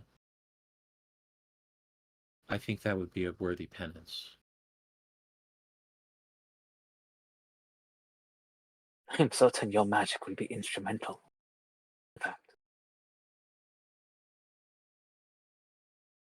And you can use your knowledge against all the invaders. And teach I'll the do what I next can. generation. I trust in you. We can do it. And I trust in both of you. As much as Poi has done questionable things in the past. You know, can't Yeah. make an omelet without breaking a few eggs. They are entertaining.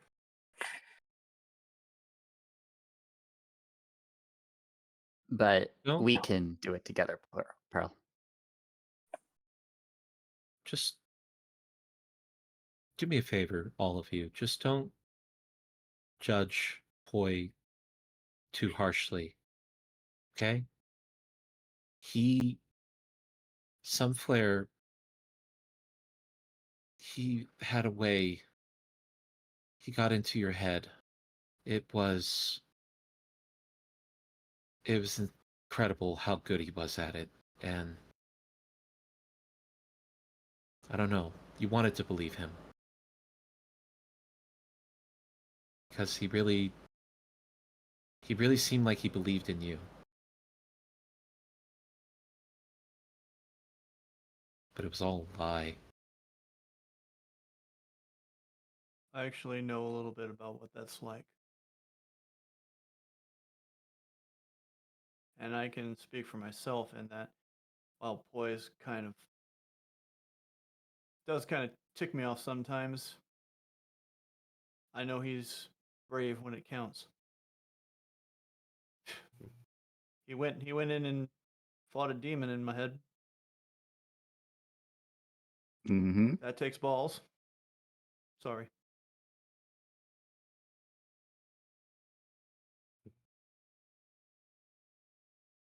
I mean, if you want to hear the full story, you can just ask Nock during your chess games. I might have to bring it up. I might have to teach him how to play Whiskers, though. Should. You should. We should play Whiskers when, well, I'll hold you to it. I'll hold you to it. And you got to beat Lupe as well. And just hang in there, kid. All right.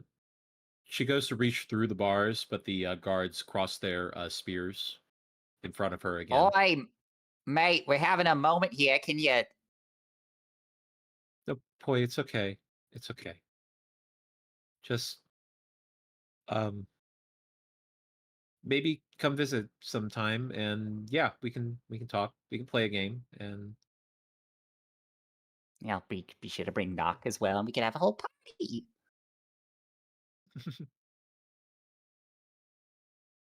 thank you for All right. coming. I appreciate it. I wouldn't have missed it for the world. I guess I'll see you at that meeting whenever that comes up. I've been told that my testimony is going to be needed. Well, get some rest before then. It's gonna be a long day.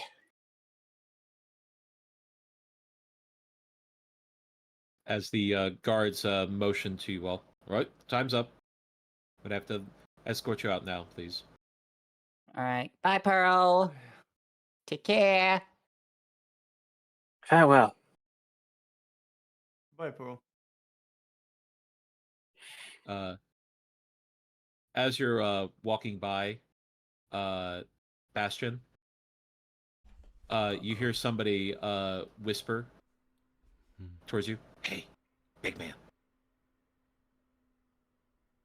He just tries to look away. Hey, I shot a man in Neverwinter just to watch him die. Sorry. As the guard slams his spear against the cage, the front of the cage. Get back.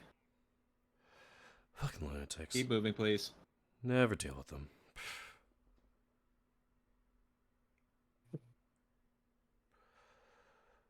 As you're all escorted out of the dungeons and back to the front of the castle. There is one thing that Cambro would like to do, or as we get out to the castle. He gathers everybody around and he says, this was something I was giving a little bit of thought to, at least when I could think a little bit easier, but I still remember what I wanted to talk about. I think it would be a good idea because especially if we're supposed to be like the face of all of this change, right? That we should have like a name for the group. I think Eldrath had another group and they had another name.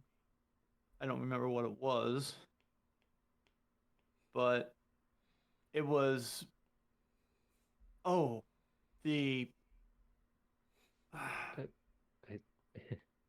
We were called the Interlopers. It was that was it. Thank you. more of a joke than anything, but Well, when I was thinking about that, and I'm thinking a name for us would mean that the people would have something, a group to be able to refer to, as like the group to go talk to dragons or to, right wrongs.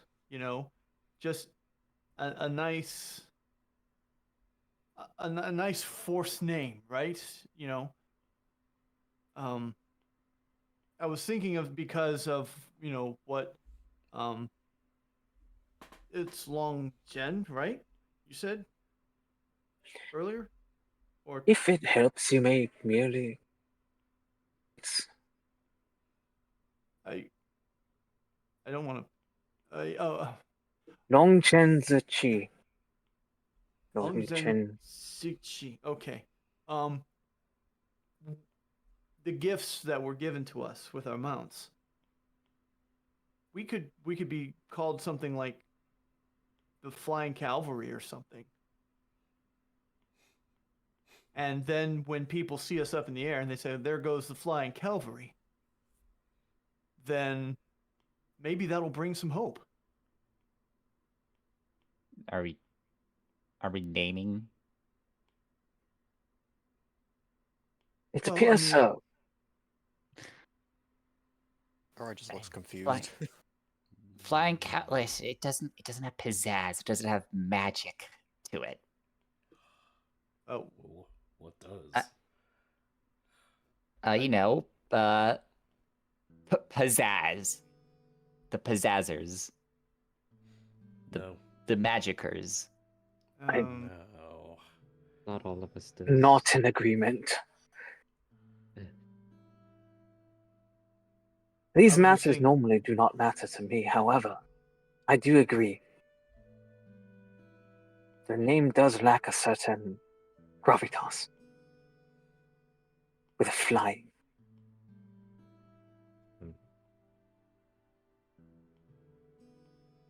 I just thought because all of our mounts were flying and that we were like serving the force of good that it might be something along those lines. But I just think we should have that name. I think we should just be referred to with, people thinking of hope and that, hey, maybe things aren't so bad. Maybe we can turn things around. How about Hope's pinion, Hope's wing, rays of hope, something with hope in the name. You gotta really nail it in for your audience. Hope's hammer? I mean, like Or hope razors or something. Only something. one of us has none of us have a hammer. Hope's Only you have a sword? hammer, but Hope's sword. That's a little. I mean, despite the name, it lacks edge. Well, we've got a couple of days. Maybe it's something we can think about, and then when we talk to the council, we can say that will help be that force that people can look up to. Because if things are going as bad as I think they are, they're going to need a lot of hope.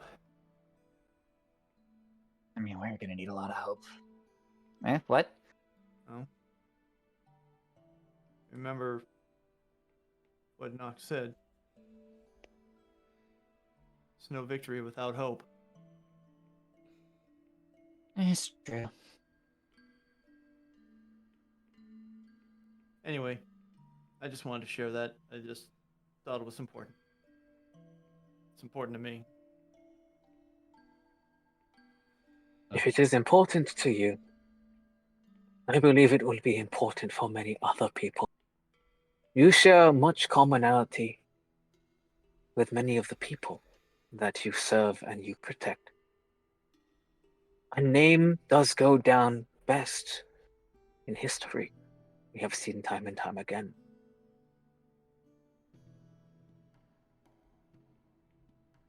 You will give it some thought. Okay, thanks. Thanks, guys.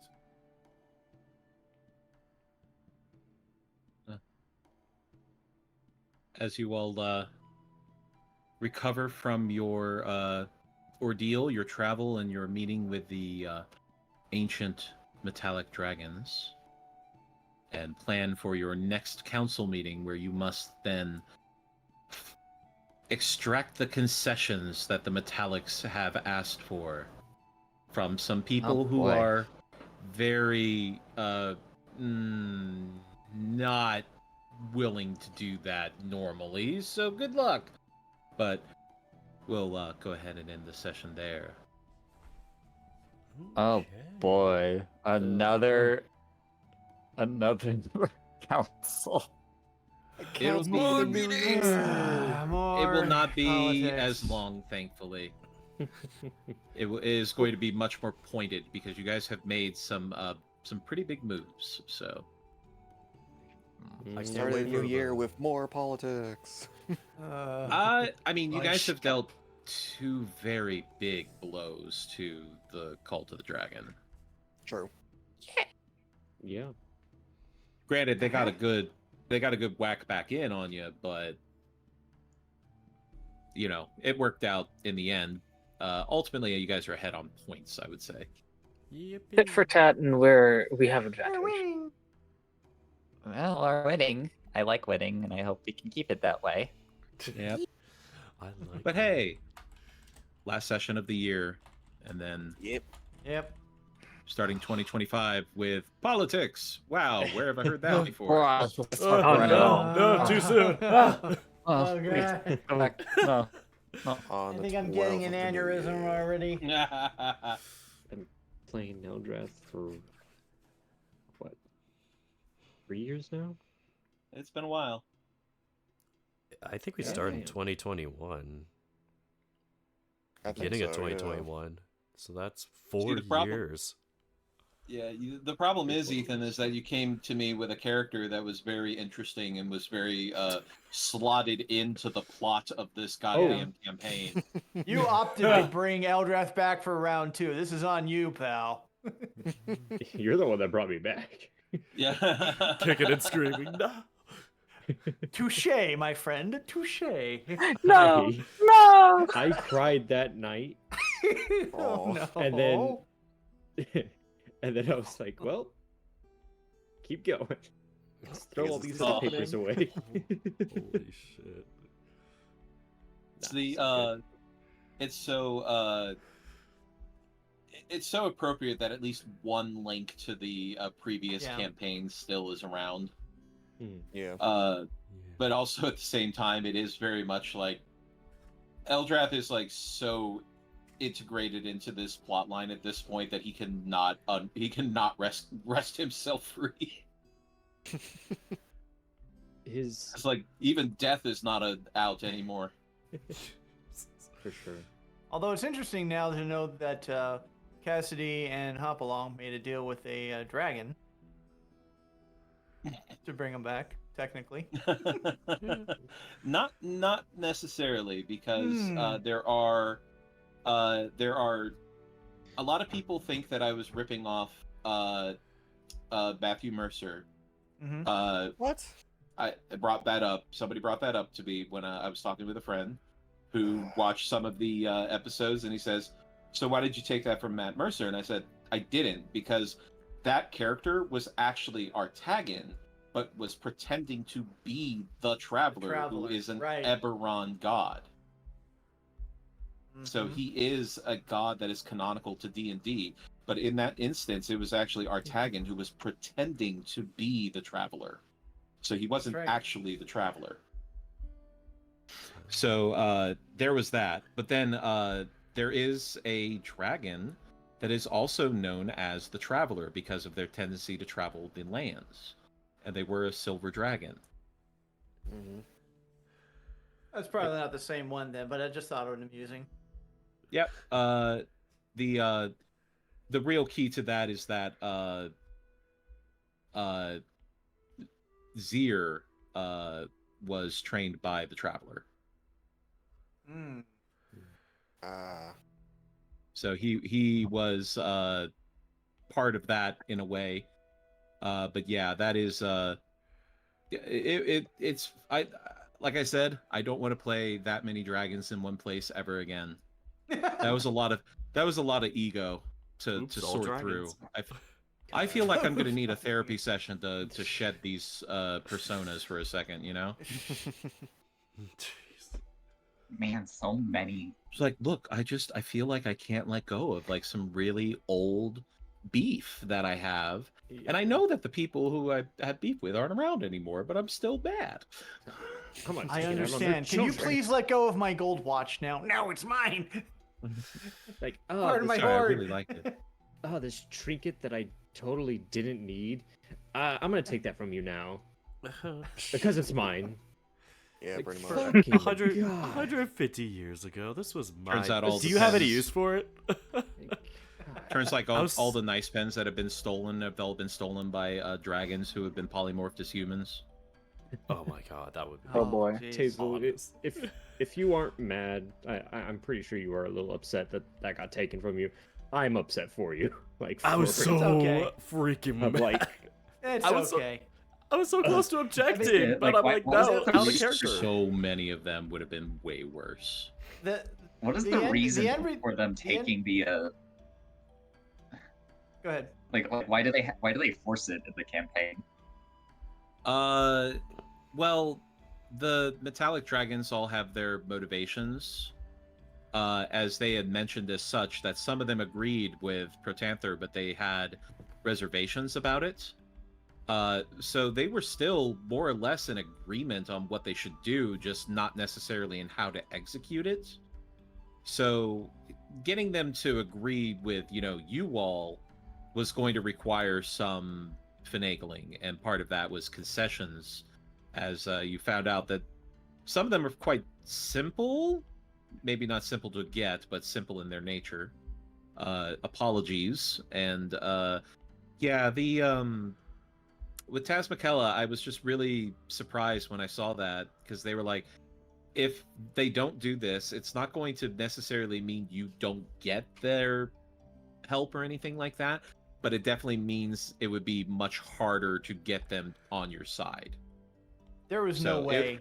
There was no way that Interesting. Canberra would not have Yeah. done that because of his nature and because of his training and of his beliefs. He was going to lose. That's fair.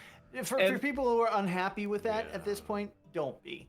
I mean, Yeah. this is not a key element, like Dana said, this is not a key element of what Canberra was. This was just a plot element to say, hey, now he can be smart and prove himself. Well, guess what? He's proved himself already with that, but it wasn't all intelligence. There was more to it than just that.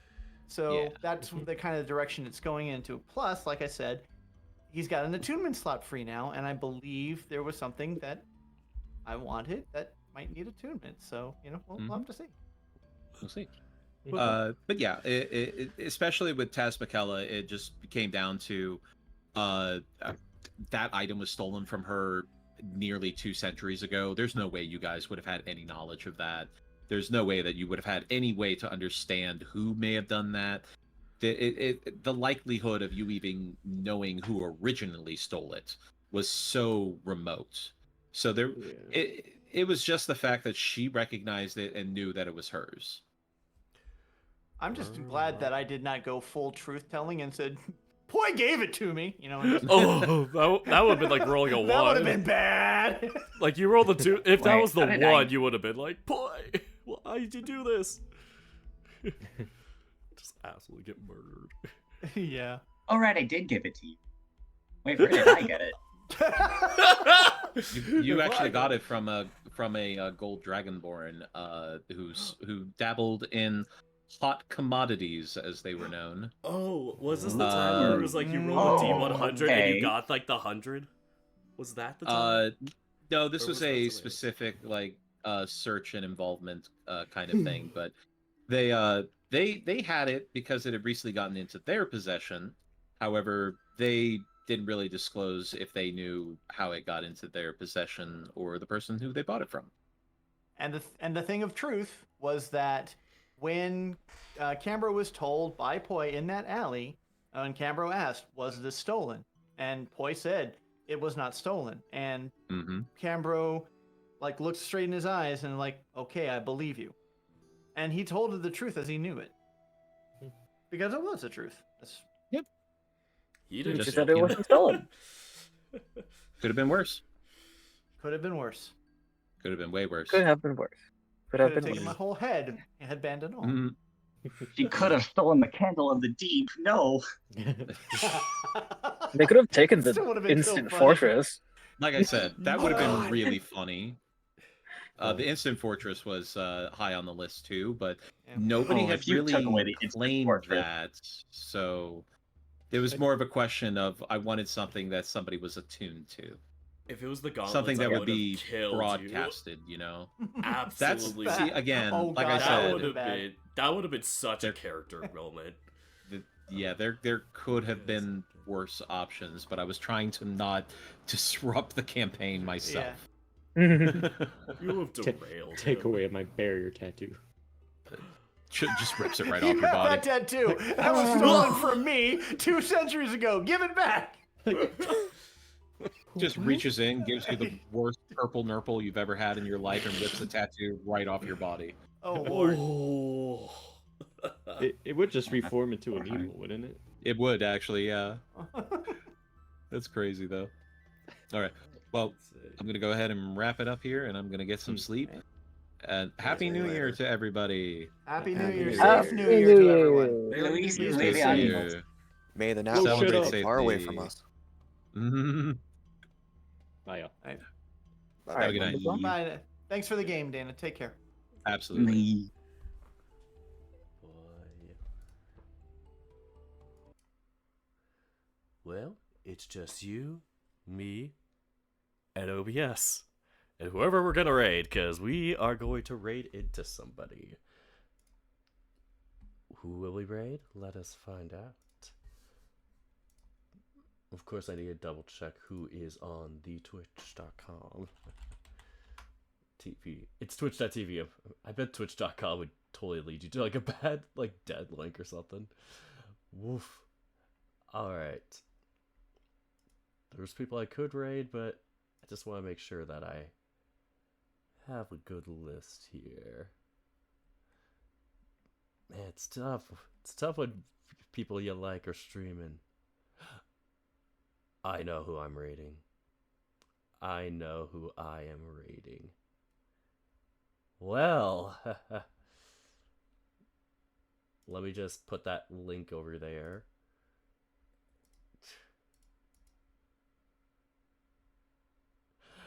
I don't have a sad emote, but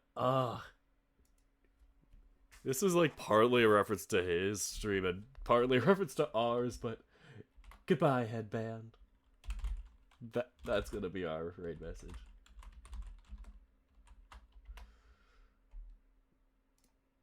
I really don't have any sad emotes.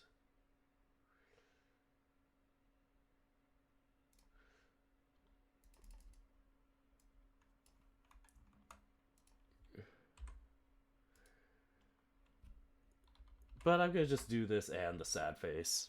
Because why not? Here we go.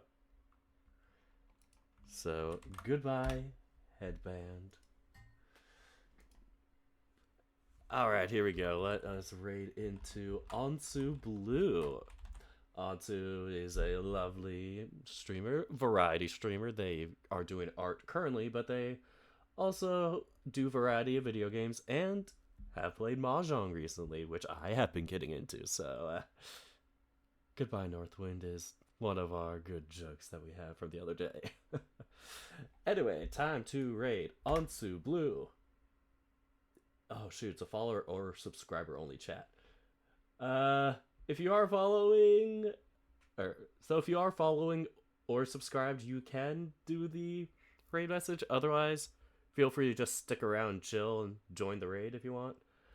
But yeah, use whatever emotes you want. You could use these. If you don't have them, use what suits you. Anyway, it's been a wonderful night. I'm so glad to do this again and just catch up with our lore, see what is happening.